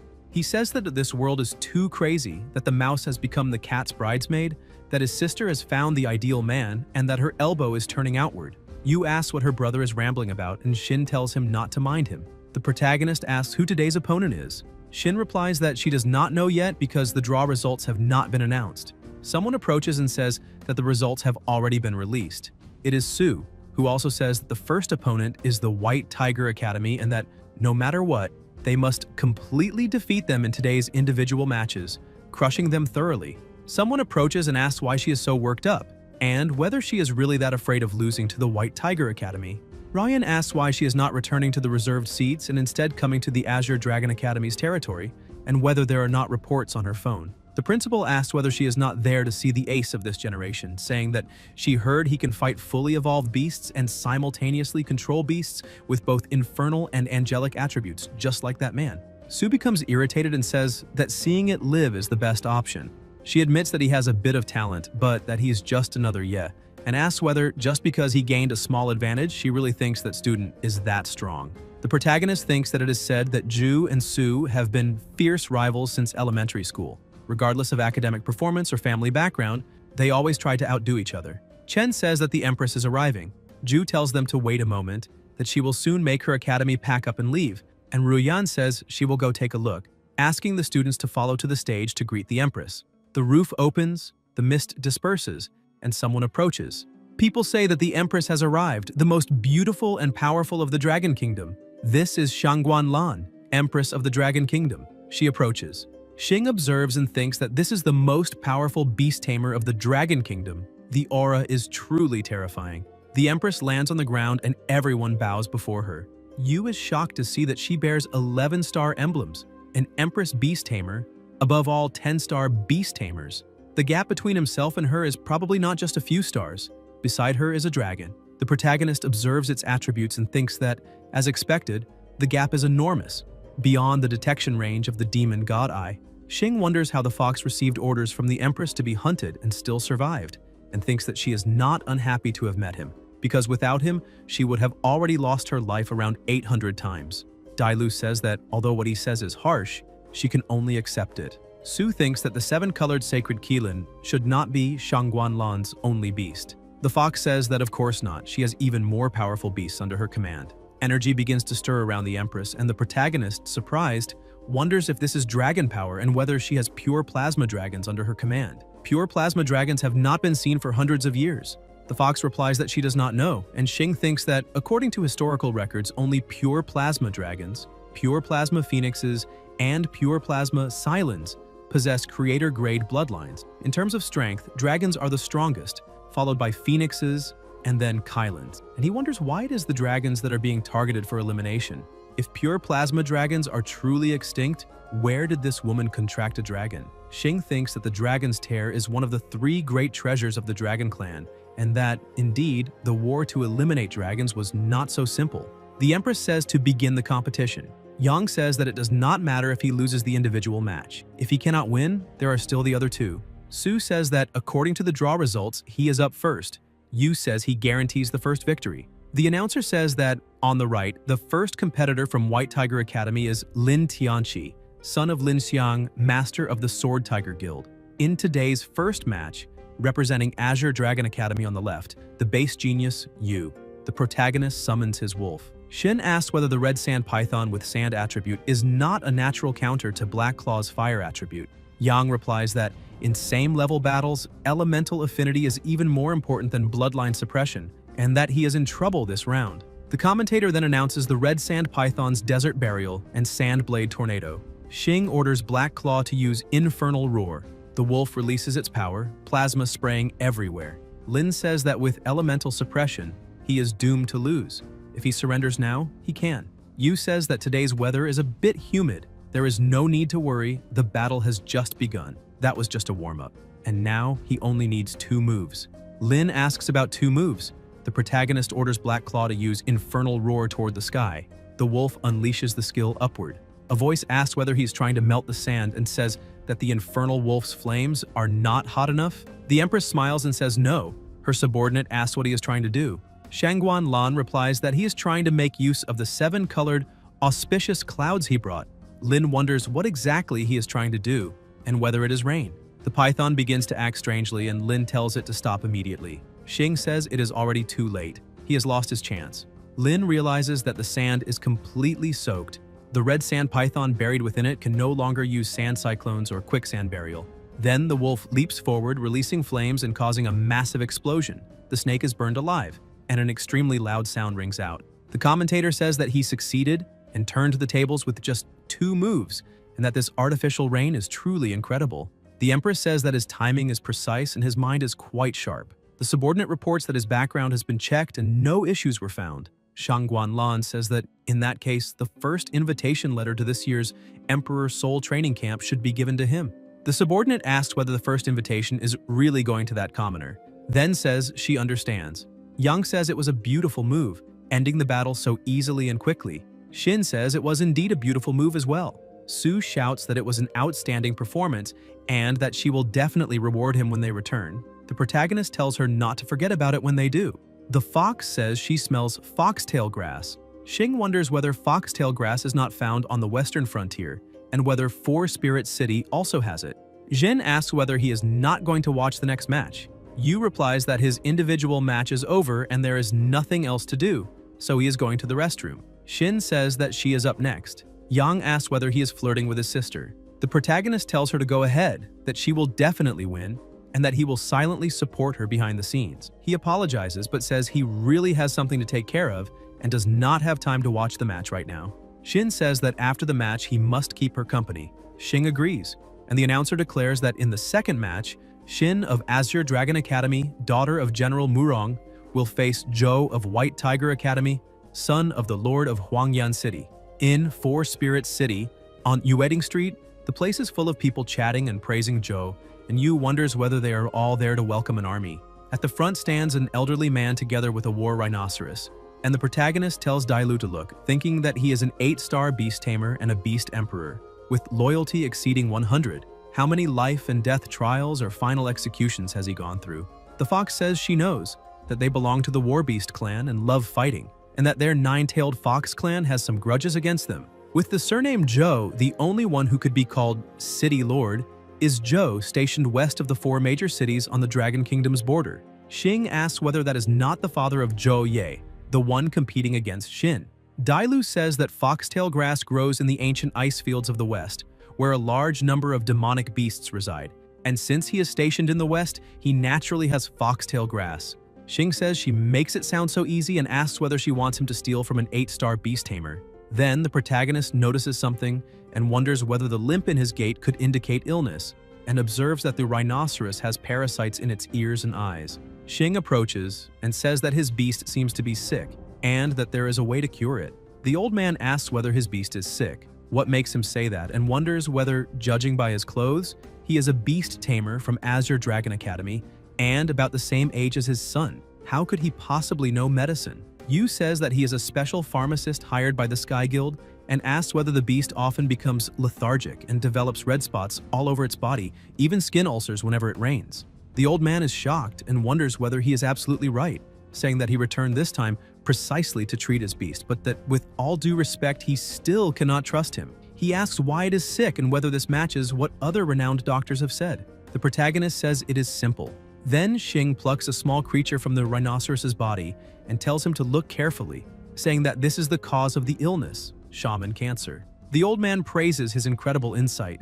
Over the years, he hired many famous physicians, yet none managed to completely cure the shaman wasting of the war rhino emperor. And since he dared to volunteer, he asks what kind of treatment he has. Yu asks him to go somewhere else as he needs some medicinal ingredients. The old man invites him to his mansion, saying that whatever medicinal ingredients he needs, he can simply ask, and that afterward he will be willing to help with anything necessary. The protagonist thinks that it seems he can not only obtain foxtail grass, but also establish a valuable connection. At the Zhou Manor, Xing begins listing the ingredients: 15 grams of fallen silver petals, 20 grams of watercress, 25 grams of cocos from the Poria cocoa species. Add the exclusive secret formula and boil it down to create purple spirit essence. He also tells the Lord that this is purple spirit essence, specially formulated to treat shaman wasting. The liquid is for internal use and the residue for external application. It works quickly and has no side effects. And if there are any doubts, someone can test it first. The Lord says that he worries too much, that he has always trusted the people he works with, and that he will test it in practice. The Lord approaches his beast and tells it to drink it. The rhinoceros is lying on the ground asleep, and insects begin to crawl out of its skin. The Lord says that his beast has not slept this well in a long time. This medicine is incredible. Yu says that he knows what Lord Zhou is worried about, that all shaman effects on his beast will be removed, and that he can also give him the prescription, so that when he returns to Huangyan City, he can help treat the soldiers' beasts.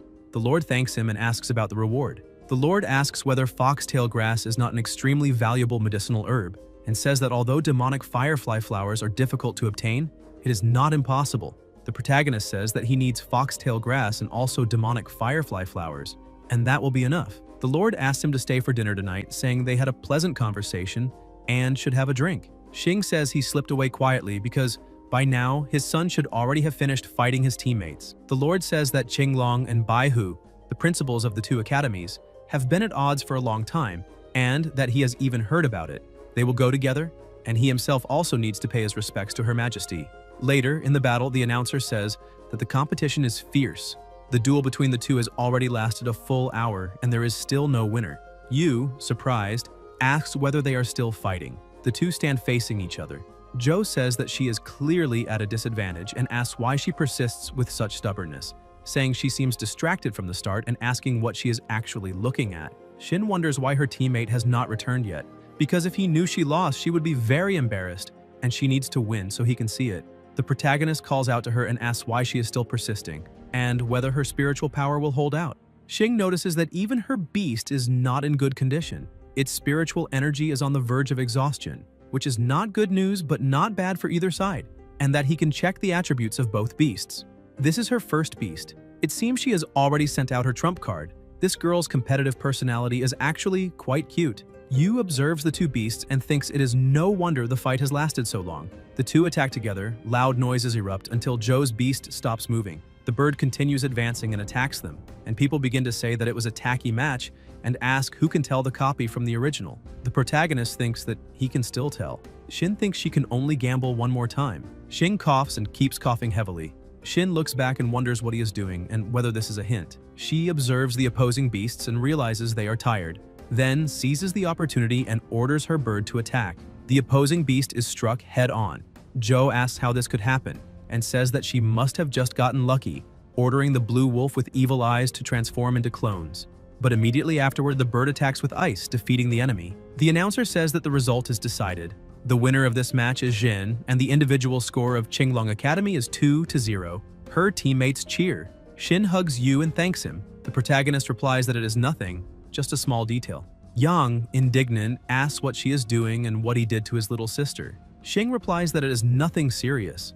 Yang tells him to let go of her hand and says that if he dares take advantage of his sister again, he will headbutt him until the end. Zhou says that she also lost, and the principal, extremely irritated, crushes the cigarette she was smoking. She tells them to come in the afternoon for a meeting. They will discuss team tactics. No one sleeps until they have a plan, and they will train until they drop. On the other side, the Lord says that it seems his son's strength still needs improvement. General Murong's daughter is meticulous and capable of identifying flaws at critical moments, and she truly lives up to the reputation of being the Academy's most promising talent. The Empress tells him not to pretend to be confused.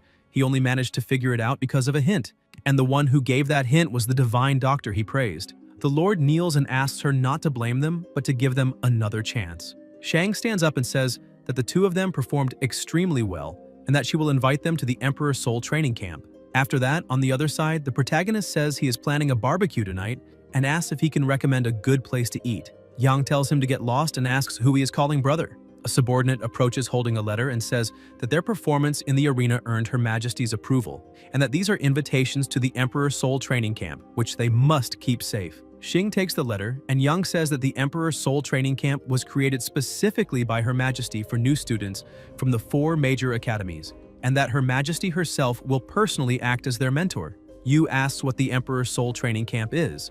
Murong replies that everyone who emerges from that training camp becomes a pillar of the Dragon Nation. The protagonist thinks that the Empress will personally teach them. Although there are many benefits to being close to her, he and the fox share a plasma bond, and he wonders whether that could be discovered. Shin touches his face and tells him not to stand there in a daze, asking whether he did not say they were going to have a barbecue and saying they can worry about the rest later. Later, at a barbecue restaurant, meat is grilling and the 3 of them are already seated and eating. Yang says that the 4 great clans are not saints who do not eat worldly food. Forget barbecue, his sister, and he even eat malatang and spicy strips.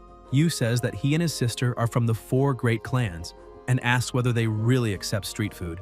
Shin continues eating silently. The protagonist says he thought that life in the 4 great clans was all quite similar. Shin sighs.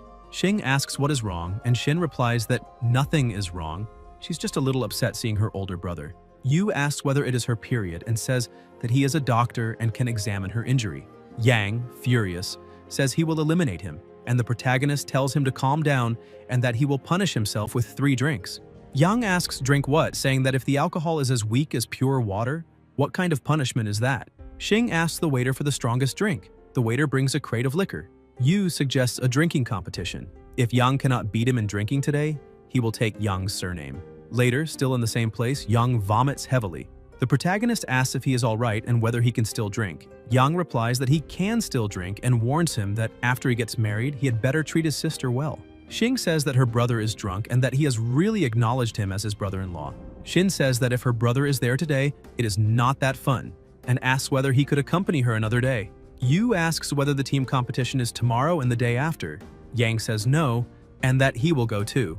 After that, the protagonist returns home and lies down, saying that he already has the foxtail grass and that the magical firefly flower will also be delivered soon. All that is left is divine beast-level dung. But how exactly should he deal with that? He decides to go to sleep and think about it later. The symbol in his hand begins to glow. The next day, someone touches his face and tells him to wake up quickly. It is the fox. Xing wakes up and asks how she managed to get out on her own, whether the Empress's people did not see her. Dailu replies that no, she went out to gather information, and that there is something very important. Yu says that is good and that she really scared him. He needs to pat his chest to calm down. The fox says he can pat his chest to calm down, but not rub hers. The protagonist apologizes and says it was a slip, that he touched the wrong place, then asks whether she left his beast tamer emblem without permission, and what she discovered.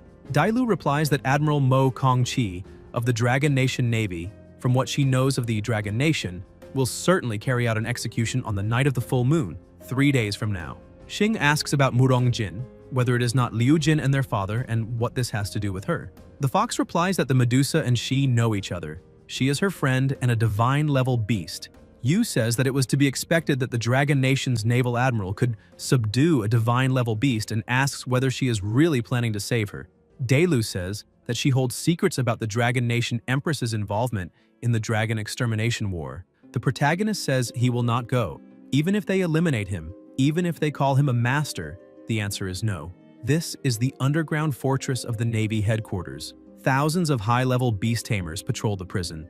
At the Navy headquarters, there is even Admiral Murong Yan, a 9-star beast tamer who can control beast domestication thanks to the sea god's plasma bloodline. With just the 2 of them breaking into a prison, how is that any different from seeking their own finalization? The fox calls out to him, and Xing repeats that he will not go seek finalization. She should also not forget that she is his plasma-bound beast and must obey him. Then the system notifies him to go to the Navy headquarters, break into the prison, and rescue a dragon egg of the dragon race with pure plasma bloodline.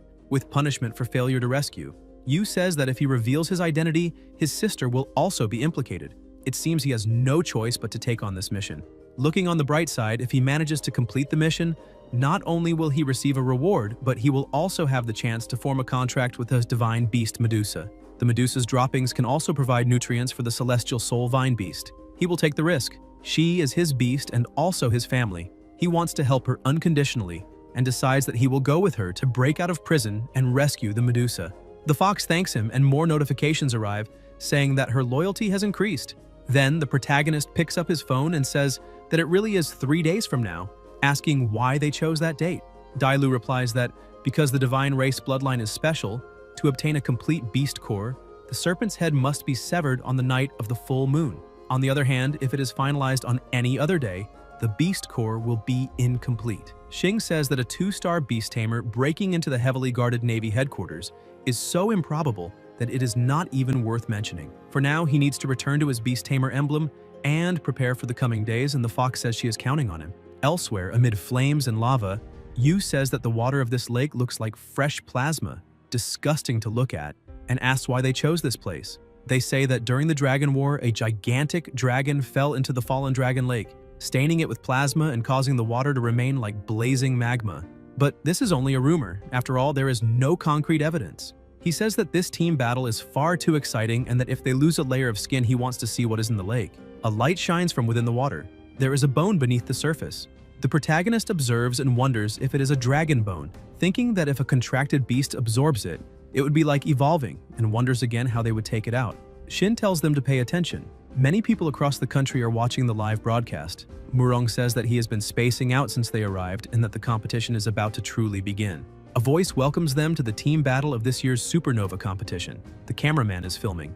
Elsewhere, Ruo watches and says that the Azure Dragon Academy versus White Tiger Academy features exceptionally talented competitors, asking which side will emerge victorious. And the child says that this is the match for Big Brother. At the battle site, many people have gathered. Xing says that Liu Jun is right and that he needs to show his performance to his sister and the others. Yu summons his beast and his teammates also summon their partners. Zhou says he does not want to train at night anymore and that they need to win. The opposing team also has their beast beside them, but one of them does not summon anything. The protagonist finds it strange and wonders why that guy is not summoning his beast. A voice says that before they finish summoning, he will attack first, and Yang orders his griffin to attack. The young man without a beast remains standing still, and Xing tells him to be careful. The bird is attacked, plasma splashes everywhere. The young man summons his beast. It is a monkey with an absurd aura. Shin, startled, asks whether it is a ninja shadow monkey. Murong says that a contracted beast capable of performing one or even multiple instantaneous shifts within a specific range seems like a very difficult opponent to deal with. The snake opens its huge mouth and uses its Sandblade Tornado ability, while the blue-eyed wolf uses its pupil technique, Shadow Clone. A very strong light is emitted, and Yang says this is bad. His vision is blurred, he has experience dealing with evil eyes, and asks whether it can be countered. Lin says that the Konglong Evil Eye only ran out of steam during prolonged combat.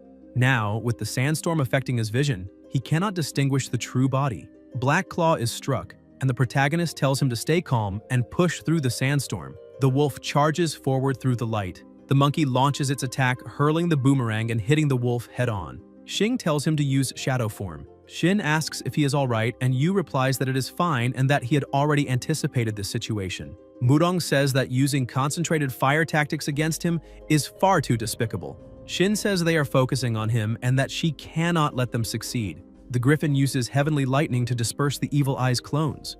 The wolf clone is struck directly. The boy orders the ninja shadow monkey to continue attacking with the boomerang. Shin says absolutely not. The bone-winged bat beast must protect the infernal wolf. The boy says it is useless, that it will not be able to protect the infernal wolf for long, and that with the combined assault he will definitely be the first to be eliminated. Yu asks if he is serious and tells his beast to release demonic power. A dark energy spreads out. The boy, shocked, asks if he has fully recovered. The protagonist says the battle has only just begun. This is the healing effect of demonic power. All the infernal wolf's wounds have healed, and it has completely recovered. The boy observes and thinks that the three focus their attacks on the infernal wolf. If it were any other beast, it would have already fallen. The healing effect of demonic power is simply extraordinary. Then the monkey begins to retreat, the snake as well, and the wolf starts to tremble. The boy, confused, asks whether the beasts are afraid and whether demonic power can also exert mental pressure on enemies. The wolf releases its intense flames, causing a massive impact. Murong thinks that a single beast's skill simultaneously contains 4 different attributes: fire, wind, darkness, and demonic power. Infernal Fire Lotus, a truly versatile move. Black Claw continues unleashing searing flames. Joe orders the snake to use Sandstorm Tornado to extinguish the flames, and the python obeys. The flames remain stronger, and an explosion erupts. Joe asks how this is possible, saying that the sand attribute clearly counters the flame attribute. The protagonist asks about attribute counters and says that in the face of absolute power, that is nothing but a joke. Another terrifying explosion occurs, reaching even the cameraman. The smoke disperses, the python is wounded, and so are the others on the same team. Shin thinks that her partner truly did not use his full strength yesterday. Xing asks if this is the level of White Tiger Academy, and says that if so, he can take on all 3 alone. The boy tells him not to get emotional, that the plan has not changed, and that this time they must give it everything they have. The python attacks together with the monkey and the blue-eyed wolf, all at once toward Black Claw. Joe asks whether, even with demonic power, he can withstand an attack of this magnitude. The protagonist asks if he is serious. Then, another explosion occurs, the smoke clears, and Joe stares in shock. The wolf is even stronger, wrapped in a terrifying aura. The boy says that gathering one's own flames into armor is a combat skill that only transcendent fire element beasts can learn. Blazing Sun Armor. Joe asks what that is, and his partner replies that Blazing Sun Armor can withstand a large amount of explosive attacks and convert the absorbed energy into power for the armor itself. This combat skill greatly tests the beast's comprehension and the tamer's spiritual energy reserves, and asks why he knows such a move. Xing asks why he is so distracted and whether he has not noticed anything unusual. Joe and his partner begin looking around and ask whether the beasts have disappeared, saying they are in the air. The 3 beasts are floating. Then the monkey notices something. The bat leaps onto its back, releasing immense power. The boy says that the ninja shadow monkey does not have enough strength, is about to be pushed out of the arena, and that he can only summon his second beast. Another beast is summoned. It is a stone giant, and the master orders it to save the ninja shadow monkey. The protagonist says they finally forced out the 4th beast. The boy uses the giant's strength, and Freya blocks it. The boy says he has seen this in books and asks whether it appears to be a holy light angelic beast, and how a beast at the initial stage can block his adult stage stone giant. Xing says that this beast is far stronger than he imagined. The bat hurls the monkey away, causing a tremendous explosion. The first beast to be eliminated from the arena is the ninja shadow monkey. Unfortunately, competitor Heng, due to interference from the opponent, failed to save the beast. Yu continues with his 2 beasts intact and says he is not permitted to interfere in the next battle. He wants Freya to shine. The boy says this is arrogance and asks whether a mere initial stage beast wants to challenge several adult stage beasts. Joe tells his snake to teach that ignorant guy a lesson. The elf moves at high speed. The boy says this is very bad and tells them to protect the red python buried in the arena. Freya charges toward the snake. The python opens its huge mouth, releasing power, and the stone beast attacks together. Loud sounds erupt amid clouds of smoke. The commentator asks what just happened and tells the cameraman to quickly play it back in slow motion. The cameraman says he still cannot see clearly and will try slowing it down 1,000 times. Maybe then he can make something out.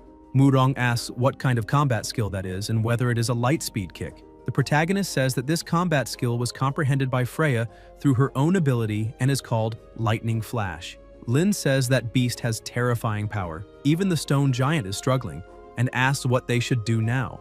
The boy replies that he does not know. Xing calls out to him and asks whether his beasts have ever been hit by a light speed kick. Yang says that is extremely offensive and that this line will definitely be the best flex of the year. Lin tells them not to panic. The opponent's monster definitely cannot use a light speed kick frequently. They still have 2 beasts, there is still a chance. The boy says he miscalculated and will now provide full support. Lin summons the war drum rhinoceros. Joe says he does not want to lose a second time and also summons his gray fox. Yang tells his sister not to worry and that he will not let him fight alone. The protagonist orders Freya to take down the smaller raging gray fox. The boy summons his rock giant and says he will not succeed. Shin orders the bat to block them. The elf lands a direct hit on the gray fox. The giant charges toward the bird and the rhinoceros opens its mouth, releasing tremendous power. The 3 enemies look on in shock. Lin says his spiritual power is running out, but looking at the opponent, there is still plenty left. Joe says he is also reaching his limit. His spiritual power is only enough for his beast to release one last combat skill. The boy says to use their ultimate skill. This is the last chance to turn the tables. Xing says their spiritual power is not abundant and they will likely use an all-out attack to try to flip the situation. This is the final round of the battle and they will also use their strongest ultimate skills. The boy orders his stone giant. Zhou tells the python to use sandstorm. The stone giant uses the evil eye, a pupil technique, stone giant illusion. The protagonist calls to the two of them and the boy tells his beast to attack. Black Claw assumes an attacking stance, and the stone giant charges. The boy asks whether the opponent has disappeared again, then looks on in shock as they retreat. The wolf releases flames, and Xing says to deliver the finishing blow. Jin says to inject infernal flame, and Murong says to release thunder power. Everything descends into chaos. The wolf opens its mouth, unleashing overwhelming power that spreads in all directions. It continues to spew intense, boiling flames, causing a massive impact that shatters the stone giant and everything around it. Afterwards, still in the same place, the giant is defeated, along with the blue-eyed wolf clone and the python lying on the ground. The boy watches, puts a hand to his head, and says they have lost. The commentator announces that the battle has ended and that the winner is Azure Dragon Academy. The protagonist says they won. Murong, irritated, tells him not to take advantage of his sister in front of the cameras. Then someone calls out. The boy, together with his team, says he is truly strong and that this time they admit defeat wholeheartedly, also feeling that it was not unfair that they lost yesterday. Xing thanks them for the compliment. A voice congratulates Su, and Royan says that the national recognition the Academy gained this time is entirely thanks to White Tiger Academy for giving them such a positive image. The two shake hands and smile. Yu observes and says the two are competing again. Ju tells them to keep an eye on her student. Perhaps next year he will be her student. Su asks whether they want to steal her talent and whether they even have the ability to do so, then tells her student to come over for a moment. Ryan touches his shoulder and hugs him, saying that he saved his teammate's life and that she will definitely stand by his side. The protagonist tells her not to do that because they are still live. Elsewhere, Ruo watches this scene and becomes extremely irritated, thinking that woman is despicable. Later that night, Xing is walking around saying he can still drink and wants another round. Yang finds it strange and asks whether this kid was not able to drink quite a lot yesterday. Yet today he is already drunk after just 2 bottles. Shin says maybe he's not very good at drinking cocktails. They leave Yu at his house and close the door. The protagonist opens his eyes and calls the fox to go with him to the fallen dragon lake. Dailu asks whether he is not drunk and where he intends to go in the middle of the night. Xing replies that he has figured out a way to save the Medusa and needs her to come with him. The fox is surprised and asks if it is true. Yu replies that to escape the prison, she needs to break through via evolution. She has been stuck at the 3rd stage of the Beast Emperor for a very long time, and the dragon power within her body has not yet been completely eliminated. And he asks whether obtaining a pure plasma dragon bone would solve this. The fox asks where they could find a pure plasma dragon bone and what exactly a dragon bone is used for. The host says that time is passing minute by minute, and the number of demonic beasts hunted by both of them has already broken records. The wolf bites its target, and Shin thinks she cannot believe it can snatch something that is flying in the sky. She rushes forward to grab another beast, but the wolf is faster and Shin calls it an old fox. The protagonist says there is less than half a minute left and that she cannot beat him now, and the commentator states that, barring any unforeseen events, everything indicates that first place will go to Yu. A monster is behind the rocks, watching them approach until the lion leaps out, and the host asks what is happening and how there can be a fully evolved level 3 demonic beast there. The protagonist jumps onto the wolf and the lion keeps advancing. Xing stares at it and says, "This is bad." Shin looks on in surprise. Yu ends up slipping off a cliff but manages to grab onto a branch. Shin reaches out her hand and tells him to give it to her. The protagonist looks to the side and realizes it is Yan again. The branch begins to crack, and Shin shouts his name. At the broadcasting station, Chen says that he himself wants to save his students. Su tells him not to worry, that they are also her students, and she will not allow anything to happen to them. Chen says he will request that the security department immediately initiate emergency rescue procedures. Sheng thinks that with a small trick, that boy will surely go meet the king of hell. At the base of the mountain cliff, the protagonist opens his eyes and realizes he is still alive, and remembers that all of this was Wang's doing once again. But this time, he is certain he will not let him escape. Xing looks to the side and realizes that his wolf is lying there injured, and asks if he used his own body as a cushion to save it. Yu summons a potion and tells his beast to ingest those nutrients, and the pain will pass. Suddenly it starts to rain. The protagonist watches and says he will take his beast to a place to shelter from the rain. Inside a cave, Xing asks when this rain will stop, thinks that his sister must be worried and would like to know how she is. Then someone approaches. Yu wonders if there is someone in the cave. Someone strikes him and a woman says that he has already seen her face, the Empress, so she can only eliminate him. The protagonist uses his eye ability and notices that she is a nine-tailed demonic fox. And he can also see her other data, and Xing thinks that then she is a demonic beast. The fox says she did not expect him to recognize her true form, and Xing thinks that even knowing it, he cannot defeat her, because a demonic beast at the level of a beastly emperor has power beyond resistance. The fox says it seems she cannot let him live. Yu coughs and tells her to wait, and also states that she was injured by a pure plasma dragon and will certainly lose her life in half an hour. The fox asks how he can know that. She releases him, and the protagonist thinks this is his chance. Then Xing reflects a light onto her face, and the fox puts a hand over her face. Yu says he already knows she is a nine-tailed demonic fox and asks how he could be unaware of such a small detail. The system notifies that she will lose her life in half an hour. Pathological analysis, injured by a pure plasma dragon, the dragon's power entered the body, the heart meridian is damaged, chi and plasma are flowing in reverse. The protagonist thinks that although he does not know why the race of pure plasma dragons, extinct for 300 years, has reappeared, he must stabilize her first, and says that he can save her. The fox says he is just a one-star beast tamer and asks if he really can heal her, and also states that her injuries were caused by a pure blood dragon, and that even the most experienced veterinarians would probably have difficulty. Xing says it is not difficult and that he can save her. He needs her to sign a plasma pact with him. Still in the cave, the fox becomes irritated and begins to gather her power, asking if he wants her to submit to him and become his beast. Yu replies that that is exactly it. The fox says he is asking to lose his life. She starts choking him, and the protagonist says that killing him is easy, but if he loses his life, she will not live either.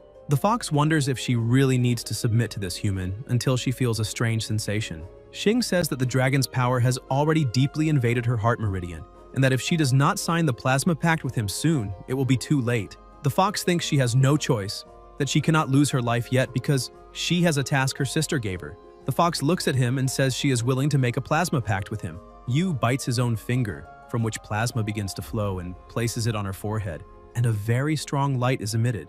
The fox now knows his name and asks if he can treat her. The protagonist replies that naturally he can, that she is his beast now, and that he will certainly protect her. The fox asks why he is taking off his clothes, and Xing replies that it is to treat her. After all, how could he collect plasma without removing his clothes? He stabs his own chest with a dagger and says that she needs to absorb it quickly. The fox asks how he can do something like that.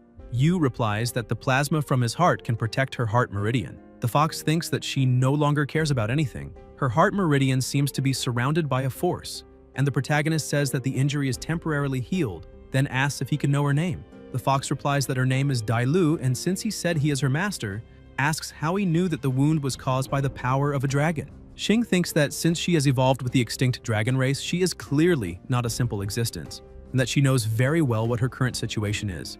He says that he will not hide it from her, and explains that ever since his eyes were contaminated by dragon plasma 2 months ago, when guided by his own consciousness, he has been able to see a panel displaying information related to animals. He comments that, like a system, her injury also appeared on the information panel he saw with his eyes. The fox thinks that from his description, his eyes really do resemble the legendary demon god eye.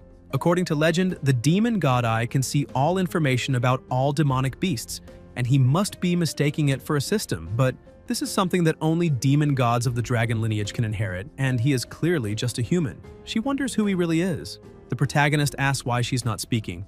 Dailu thinks that she should forget about it since he is now her master, and that if it truly is the demon god eye, then that is also a good thing for her. She says that he hit the jackpot, because his eyes may have mutated and transformed into the legendary demon god eye because of that dragon plasma. Xing asks whether the demon god eye is not a system. The fox asks what a system is and tells him not to be naive, that this is not an exoskeleton, and that he should read fewer novels. The information panel he sees is merely a manifestation and visualization of the demon god eye's ability. Xing asks if it is just a visualization of the demon god and wonders why he heard it speak. Yu recalls when he heard a voice telling him to pick something up quickly, saying it could awaken a beast's bloodline and transform it completely. He thinks that the first time was after the Shadow Dragon's attack, when it guided him to a crystal, saying it was a bloodline awakening crystal that could evolve Blackthorn.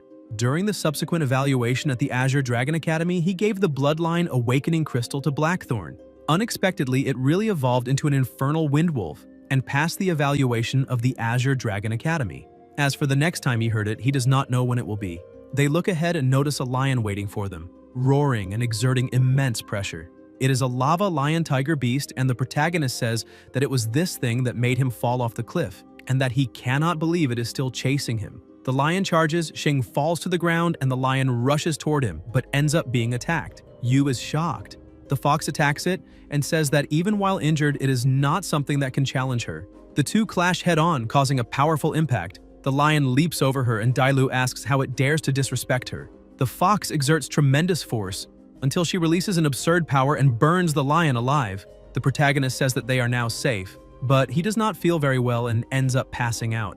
In the Sea of Consciousness, a voice says that he has finally woken up and calls him the Demon God Eye. Xing asks who is speaking, who it is, where they are, and whether the voice that guided him to the Bloodline Awakening Crystal was it, and who it really is. The voice replies that it was awakened by the power of the Bloodline and that it does not even know who it itself is. Xing wonders if the Bloodline power refers to the Dragon Plasma from that time. The voice says that it knows it can help him reach supreme glory.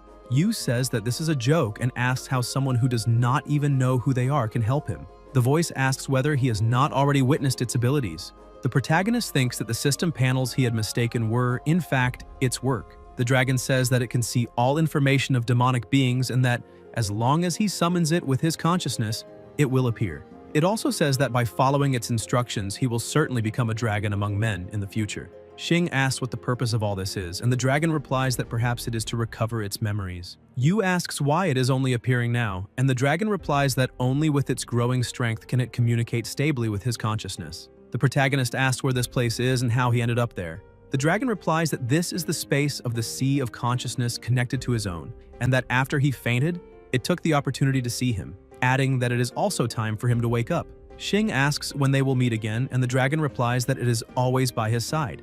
In the hospital, Yu wakes up and wonders how he ended up there, since he was still in the cave. The teachers ask if he is awake, and the protagonist says he made everyone worry. He remembers that he should still be in the cave at the bottom of the cliff and questions how he got there. Su says that the rescue team found him near the cave and that he was already unconscious when they found him. The strangest thing is that the rescue team also found the body of a lava lion tiger beast near the cave, less than 100 meters from where he was rescued, and she asks if he knows what happened. Xing asks if she said he himself was unconscious at the time and how he could know what happened, and states that she would not suspect that a one-star beast tamer like him, who almost lost his life, could have eliminated a lava lion tiger beast. Royan wonders if she's overthinking it and tells him not to worry, as the Academy will thoroughly investigate the incident and provide an explanation. Yu says, of course, and that he trusts the Dean. Chen adds that, in addition, in this mountain test, he and Shin received an S+ rating, breaking the Academy's record, and tells him to rest well and prepare for the freshman ranking competition this weekend. They leave the room, and the protagonist says he was wondering where she had gone, until he discovered that she entered the Beast Tamer emblem. The fox says that he bravely fed her with plasma from his own heart, and that, after being injured, he could not hold on and ended up fainting. She comments that it was a good thing the rescue team arrived because she does not want to be discovered by humans, so she will hide and asks whether his fall from the cliff was an accident. Xing replies that he already knows who was responsible, and that this time, for sure, he will not escape. In Wang's study, he tells his father that something happened. Dong says that this was reckless, and asks what kind of behavior that is, while Yan comments that this is bad and that Yu was not finished off, he is alive. Yan also says that if they did not eliminate him last time, he will take revenge, and that he also has the support of the Azure Sky Guild. Sheng asks about retaliation and what that accidental fall on the mountain has to do with them, and questions whether, even if Yu suspects them, he would have any proof. Wang, in despair, asks what he should do now. Dong replies that naturally, if they do not finish him off at once, they should not stop but eliminate him completely. Sheng hands a small box to his son. At the family apartment, someone calls the protagonist. It is Wu, who says that it is truly a blessing from the heavens that he is alive, returned safely, and even took first place in the competition. Something incredible, stating that he does not even need a reason to admire him, and that if he finds out who the bastard was who harmed him, he will teach that person a lesson. Xing thinks that it seems everyone was worried about him. Wu also says that the freshman ranking competition was postponed, that only he is left to reach the top, and that it will be easy, wishing that their friendship lasts forever. Yu tells him to wait and asks if the competition was postponed waiting for him. Wu replies that he probably does not know, but that his disappearance has already become a very talked about topic, and that all work was delayed, including the freshman ranking competition. The freshman ranking competition is a major annual event at Qinglong Academy. First-year students will be divided into groups, and the order of competition will be determined by drawing lots.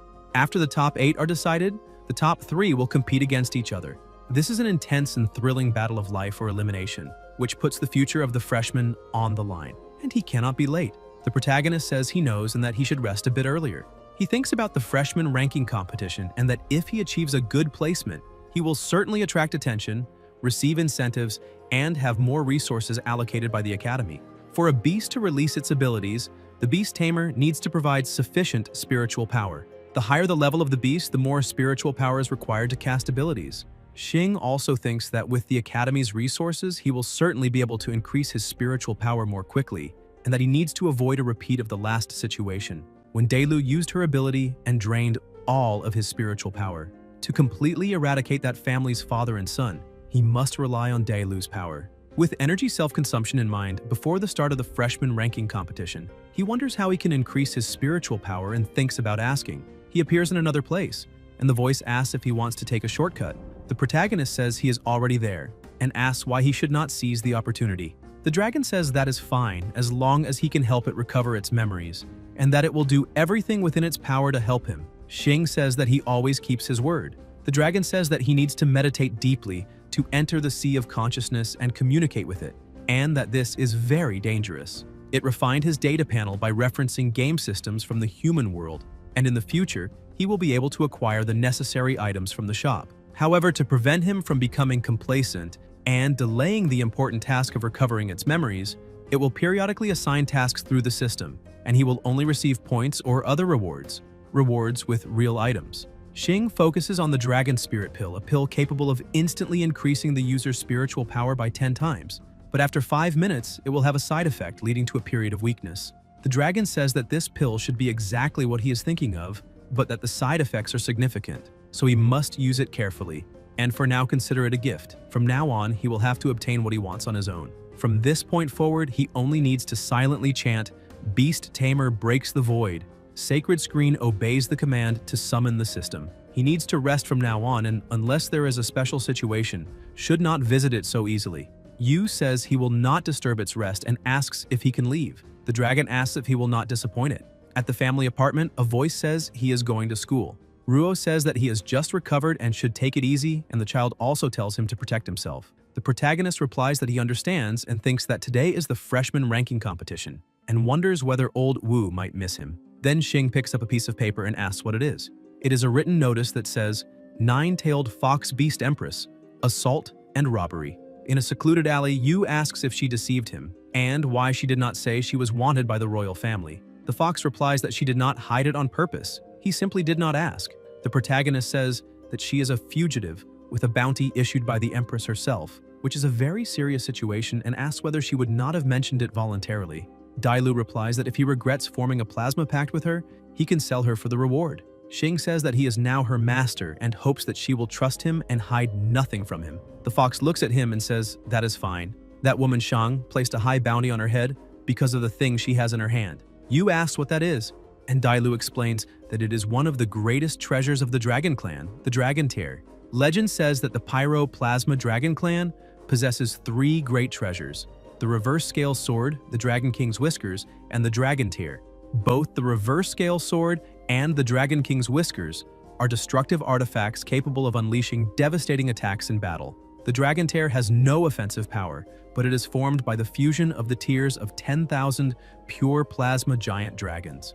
If all of its power is released, it can reverse time and return to the past. The protagonist is extremely surprised to hear that it is possible to return to the past, and says that he wanted to ask earlier if the Dragon Clan was extinguished 300 years ago, why dragons have been appearing again recently, and what the truth behind the Dragon War that occurred 300 years ago really is, until someone calls out to him. The fox disappears. It is Murong and his sister, who say that it is quite a coincidence and ask why he is also there, saying that they thought his sister had mistaken someone else. Murong says that he is very lucky to be alive and that he should be careful not to lose his life next time. Shin thinks that her brother clearly cares about him and wonders why he has to say it in such a harsh way. Young says that when he fell from the cliff, her sister felt so guilty that she did not even want to eat. And when they said that dinner was ready, she replied that she was not going to eat until she saw him safe on TV and ate several extra bowls of rice that night. Shin feels embarrassed and puts her hand over her brother's mouth. The protagonist says he understands and that he will no longer worry the representatives of the Murong class. Young says that their relationship is not good enough for them to travel together and that, besides that, he also stole his sister's prey during the mountain test, and he still has not settled the score with him. Shuo calls his sister to leave, and Xing, confused, wonders why he is actively coming over to talk to him.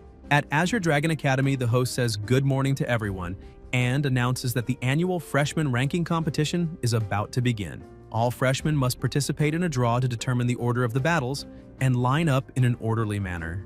Wang thinks that Yu really returned unscathed and that this time he will make sure Yu never gets back up again. The commentator calls the next student forward to draw a lot. The students nearby comment that it is him, that he relies on his father's power and influence to harass female students in the library, and say that this guy is the biggest joke in the academy. Yan hears this and thinks that this was the humiliation Yu caused him. The host announces that they are already in the first round 7th match. Wang smiles sinisterly and thinks that today Yu will pay 100-fold. The commentator calls Yan and Yu. People become excited to watch this fight and say that it is quite a coincidence that enemies truly meet on a narrow road. Wang thinks for his father not to worry, that he will not disappoint his expectations, and says that later in the arena, he will cripple Yu's beast himself. The protagonist asks if that is really so and says he is waiting. In the arena, they enter. Murong asks why his sister is always staring at Xing, and she asks if he did not feel it. Yang asks what she means by feel, and Shin replies that ever since Yu was rescued, after falling off the cliff, his aura has become much stronger. Su wonders what exactly he went through during these few days. The host says that the first round, 7th match, Yu versus Yan, may begin. Wang charges forward quickly. The protagonist takes an attacking stance and summons Blackthorn. Yan summons the leopard and uses the Ice Flame skill. The commentator says that the electronic screen is displaying the beast's information detected by the beast taming tester, and that the audience should pay close attention. Shin notices the aura and says that something is wrong, thinking that judging by the current aura of the infernal windwolf, its level is above the early stage of rank 1. But the beast taming tester cannot be wrong. The infernal windwolf's level is indeed early stage rank 1.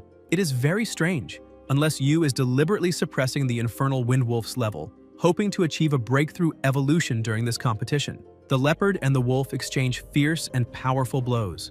The leopard releases its shattered frozen sky skill from its mouth. It is a strong power that spreads even to the audience, making them feel cold. The smoke dissipates and the wolf appears behind it and uses infernal roar, releasing a terrifying power and blasting the leopard away.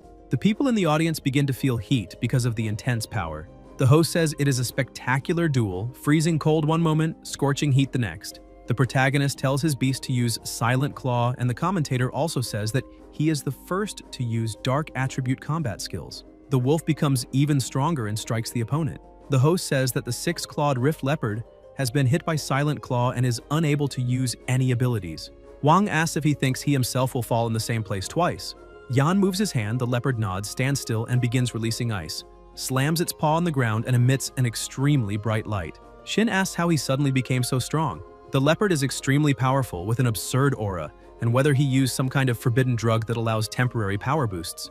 He says that in order to defeat him, he forced his beast to ingest forbidden drugs. Wang tells him to mind his own business.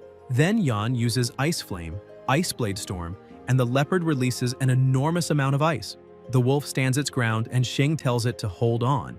Wang says it is not over yet and orders his beast to use Ice Flame and the shattered Ice Hammer. The ice increases in quantity, becoming even stronger, being released and causing a massive impact. People ask how he suddenly became so powerful, and Yu is at a disadvantage and may lose the match.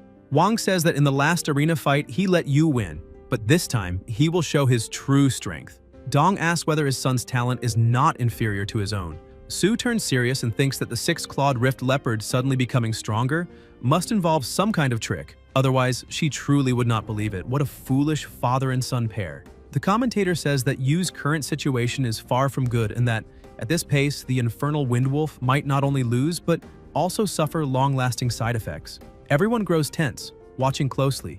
and the host asks whether the outcome is already decided and if Yu still has any chance to turn the situation around. The protagonist wonders whether they really think the more than 100 demonic beasts he hunted in Yinnam Mountain were vegetarians. Xing orders his beast to use infernal fire lotus, and flames begin to rise.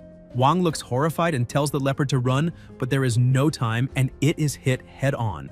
The wolf stares at it and releases even more flames. Chen watches with a smile and says that this is the fire attribute battle skill, Infernal Fire Lotus. Su thinks that being able to use a battle skill that only a fully formed beast can release means his future is limitless. Dong thinks that he is growing far too fast and truly cannot be allowed to live. The host says that the audience is not mistaken. Yu has used a battle skill of a fully formed fire attribute beast. The Infernal Wind Wolf is currently only at the initial stage, yet it has already learned a high-level battle skill far beyond its rank. At this rate, Yu may surpass Yi and become the #1 genius of Azure Dragon Academy. The leopard is burned, the smoke disperses, and the leopard lies defeated on the ground. The crowd watches in deadly silence, and the host announces that the winner is Yu. The crowd erupts in cheers, saying this guy is a true monster. The Infernal Fire Lotus is terrifying as expected. Looking at the massive electronic screen, the Infernal Windwolf statistics change from early Stage 1 to Stage 3. Xing has set an unprecedented record since Azure Dragon Academy began hosting the freshman ranking competition. This is the first time a beast has advanced 2 stages in the arena, and the one who created this miracle is none other than Yu. The leopard remains collapsed on the ground, and the protagonist congratulates his beast, thinking that after hunting dozens of demonic beasts in the mountain, Blackfang was attacked by a lava lion tiger beast. Having gone through the baptism of life and elimination, Blackfang had already reached the critical point of advancement. He used the 6-clawed Rift Leopard, which neutralizes Blackfang's seal attribute battle skills, to push it to the limit and allow it to be reborn from the cocoon. Dong says that everything requires evidence and asks where the proof is. Xing wonders what kind of trouble Dong is trying to stir up now and thinks he would like to see it. Sheng says that the competition rules require stopping before causing fatal injuries, and asks whether the fact that the 6-clawed Rift Leopard was eliminated in the arena is not proof enough. People nearby say that although Yu is talented, he is ruthless and should not be kept, that if there truly is a problem with his character, he should be expelled, and that favoritism cannot be allowed. Su says that the Academy will certainly conduct a thorough investigation and give everyone an explanation. However, until the truth comes to light, anyone who tries to frame her student will not escape consequences from her, and she orders that the body of the 6-clawed Rift Leopard be brought over so the beast doctor can perform an autopsy. They take the leopard away and begin analyzing it. Ryan asks how it is going and whether they found anything, and the doctor replies that he found massive internal hemorrhaging, which must have been caused by the Infernal Fire Lotus. Dong thinks how fortunate it is that he bribed the Academy's beast doctor in advance, knowing that the dean, with her meticulous mind, would try this tactic, and asks if she heard that, saying that even the doctor confirmed it. The protagonist steps forward and asks which eliminator would dare defend an evil strike in front of everyone, adding that although Blackfang's Infernal Fire Lotus attack is devastating, the 6-clawed Rift Leopard's body clearly lost its life due to massive internal hemorrhaging. People nearby say that it makes sense, that he would not need to do something like that in full view of everyone, and that moreover, a soul attack would not cause physical damage. Xing asks whether the diagnosis is truly beyond dispute, and the doctor hesitates to speak. Yu advises the doctor not to sacrifice his career as a beast veterinarian for a small personal gain, and to think carefully before speaking. The doctor wonders what he should do, and whether he has already been exposed. The protagonist says that this is a serious matter and formally requests a plasma examination of the 6-clawed Rift Leopard for a more detailed verification. 10 minutes later, after the analysis, the doctor hesitates to speak. Su asks why he is stammering and orders him to tell the truth. The doctor says that the leopard was eliminated because of a berserk pill. Wang tells him not to dare slander him and claims that he never gave any rage pill to his beast. The doctor says that the laboratory results are right there, and that it is confirmed the 6-clawed Rift Leopard ingested a berserk pill.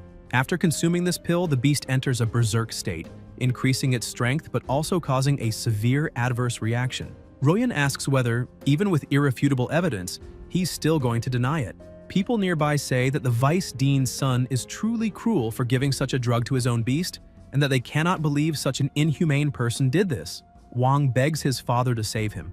Dong asks whether his son can be given one more chance. Su tells him not to forget his identity because he is not only a father, but also the vice dean of Azure Dragon Academy, and that if he wants to engage in private misconduct, he should leave the academy together with his son. Sheng thinks that if this continues, he will also be implicated, and says that Wang violated school regulations by giving a berserk pill to a beast, and that expulsion is the punishment. Wang asks whether even his own father is going to expel him. Dong replies that the fact that he took the berserk pill is undeniable, that all that remains is to reach a settlement, but that he will definitely take revenge, and that someone must expel this malicious person from the school. The host says that it is finally over, and that he heard the list of the top 8 has already been announced. Yu is truly the biggest surprise among this year's freshmen, because without any power or influence, he managed to reach the top 8 by advancing directly while everyone he faced was eliminated.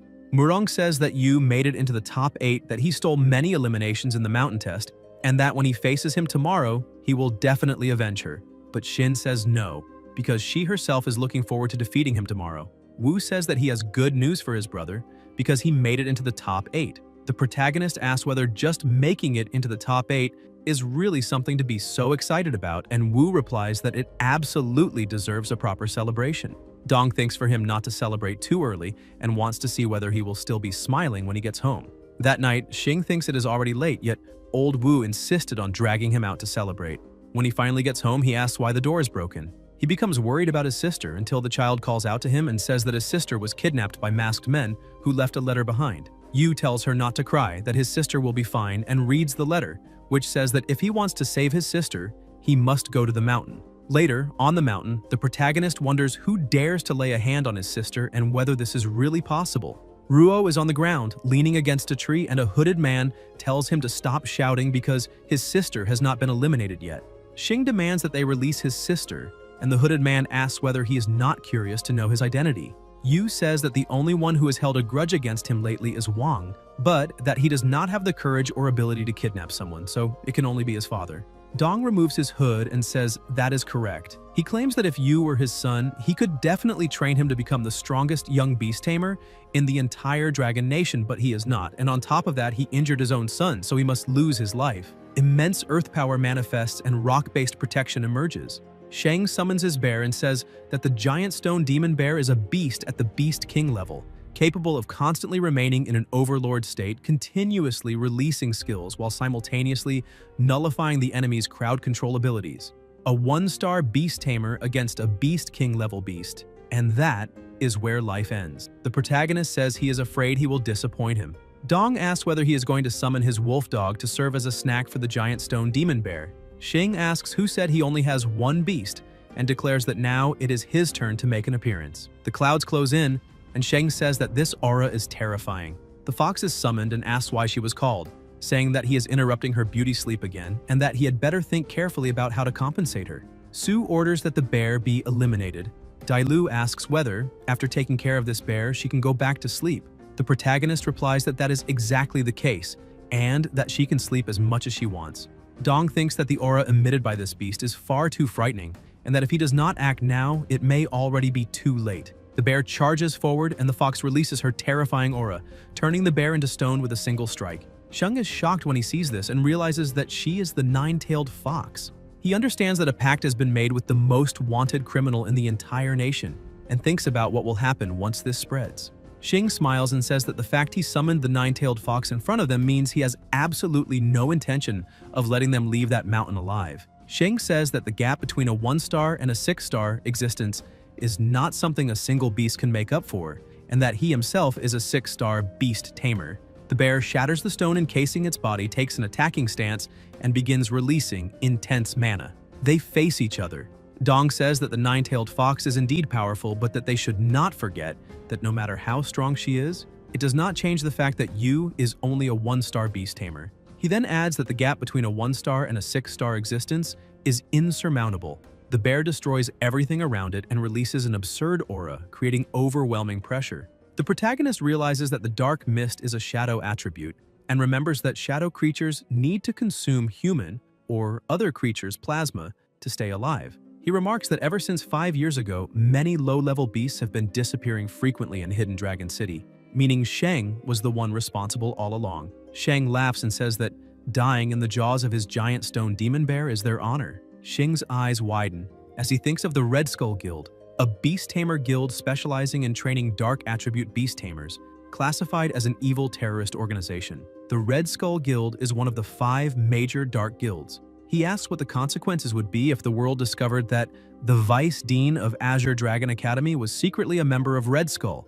Dong replies that since his true identity has already been exposed in front of him, he will not allow him to leave that mountain alive. The fox says that with his current spiritual power reserves, he cannot use any battle skills. Yu tells her not to worry, saying that he never fights battles with a win rate below 100%. The protagonist swallows a pill, begins to feel something different, and his aura surges. Dong tells him to prepare to lose his life. The bear charges forward and the fox steps in front, saying that she is here. Just as the bear is about to attack, Xing activates the plasma-devouring eye beast. The fox grows stronger, the aura around her becoming even more terrifying as she begins to howl and release mana. The bear freezes in place and is struck head-on from behind, along with Dong. Sheng says he has not come to terms with it, but Dong is burned away. Immediately after, the protagonist jumps off the cliff and wonders if this is the side effect of consuming the dragon spirit pill. Xing ends up losing consciousness. The fox panics and tells him not to fall asleep. Then someone approaches and grabs her by the neck. It is Ruo, who keeps holding her by the throat and thinks that her aura is terrifying. She is revered as a beast emperor level demonic beast, yet she never expected her to have formed a pact with her brother. Dailu asks about the power of the dragon. Ruo, whose aura is overwhelmingly powerful, thinks that not even the Empress has ever witnessed such intense draconic power. The fox asks whether she is not his biological sister, and how she can possess dragon power, wondering who he really is. Ruo gestures for her to be quiet and says she does not need to know her identity. In any case, at this moment, she is simply his sister. Ruo places her hand on her brother's body and Dailu asks what happened to him. Ruo replies that he must have taken some medicine to increase his spiritual power, which ended up having the opposite effect, but there is no need to worry as he is fine and only needs 3 days of rest. The fox says that this is good. Ruo senses something, walks a few steps forward, and begins chanting loudly, her voice spreading through the surroundings. Dailu asks if that is the Dragon's Whisper, and thinks that the Dragon's Whisper is an exclusive battle skill of pure plasma dragons, capable of restoring all things in the world by chanting a special melody. Ruo says that she has erased all traces of that night's battle, and that aside from herself, her brother, and Dailu, no one else will ever know what happened. The fox comments that, as far as she knows, among the pure plasma dragons, only one has platinum-colored scales, and her name is Chaos. Ruo says she does not care that Dailu is wanted by the Empress of the Dragon Nation, but since she has formed a plasma pact with her brother, she must not harbor any doubts and must properly assist her brother in the future. She states that she will do nothing against Dailu, but if she ever does otherwise, she will immediately cut off all 9 of her tails and asks if she understands. Dailu answers that she does. Ruo also tells her not to reveal her identity to her brother. In the ward, the protagonist wakes up. Ruo says it is good that he is fine because he made her very worried. Xing replies that she is crushing him and that he cannot breathe. Ruo says that that night she woke up and saw him on the mountain, unconscious beside her, and that although she does not know what happened, when she saw him drenched in sweat, she quickly carried him down the mountain for an examination. Yu thinks that his sister did not notice anything unusual, and that it seems the fox cleaned everything up. Su approaches and says that he was in a coma for 3 days, missing the semifinals and finals of the freshman ranking competition. First and second place went to Murong and Yang, and thus they considered that he voluntarily gave up the spot. Yu asks if she is not curious to know why he appeared on the mountain. Rayan sighs and says that 3 days ago the Vice Dean also disappeared.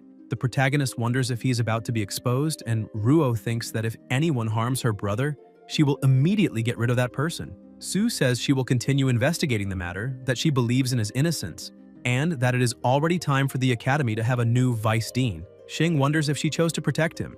Rayan replies that besides checking on his health, she mainly came to talk about the Supernova tournament. Yu asks about the Supernova tournament, and Su explains that the Supernova tournament is a large-scale event jointly organized by the 4 major Beast Tamer Academies: Azure Dragon, White Tiger, Vermilion Bird, and Black Tortoise. The 4 academies will each send 3 freshmen to compete, and the participants are young talents and rising stars from each institution.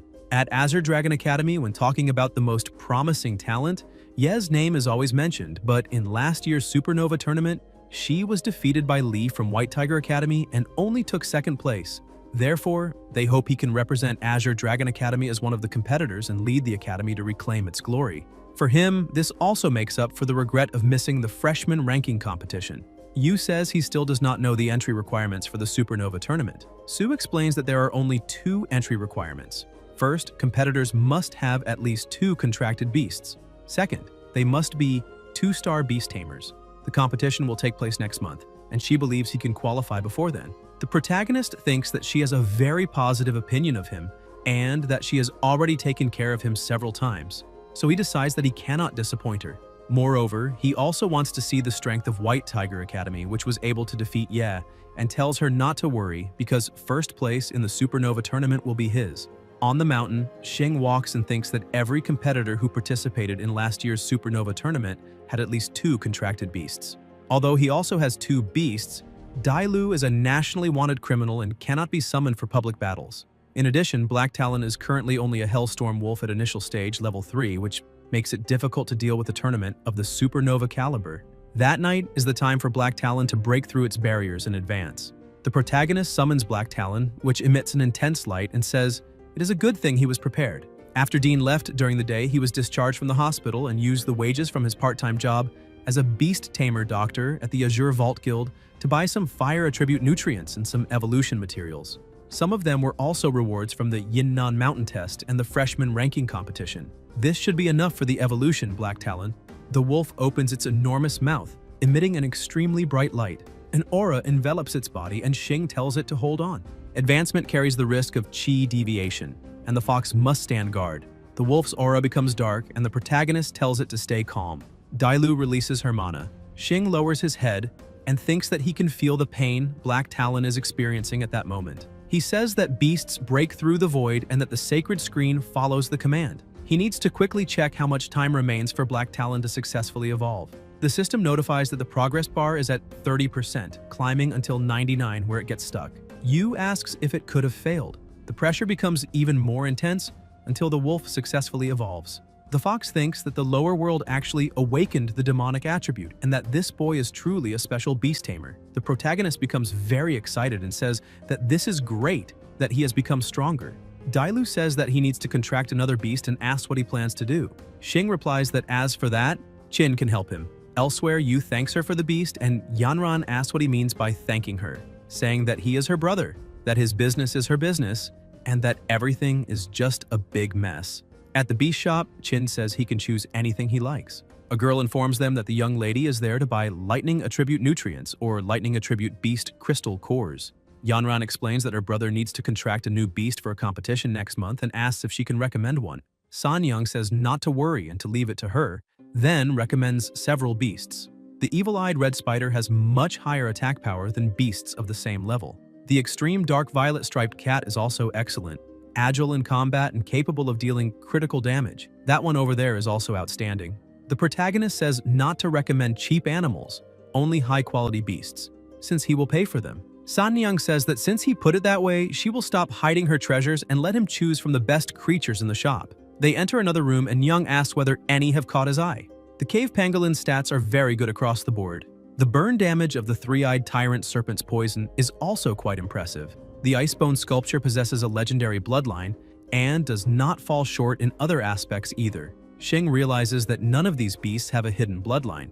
Qin asks what is wrong and whether he does not want any of them. Sanyang comments that he is not satisfied even with so many high-quality beasts and asks what kind of beast he really wants, saying that he just needs to say the word and she will specially restock another day for him. At that moment, a voice announces that new goods have arrived and that this batch is truly adorable elf-type beasts. Yu says that as far as he knows, elf-type beasts are also considered useless beasts and asks why anyone would think of stocking elf-type creatures. Yanran says that if these elves were sold as beasts, they definitely would not sell, but if sold as pets, there would be no shortage of buyers.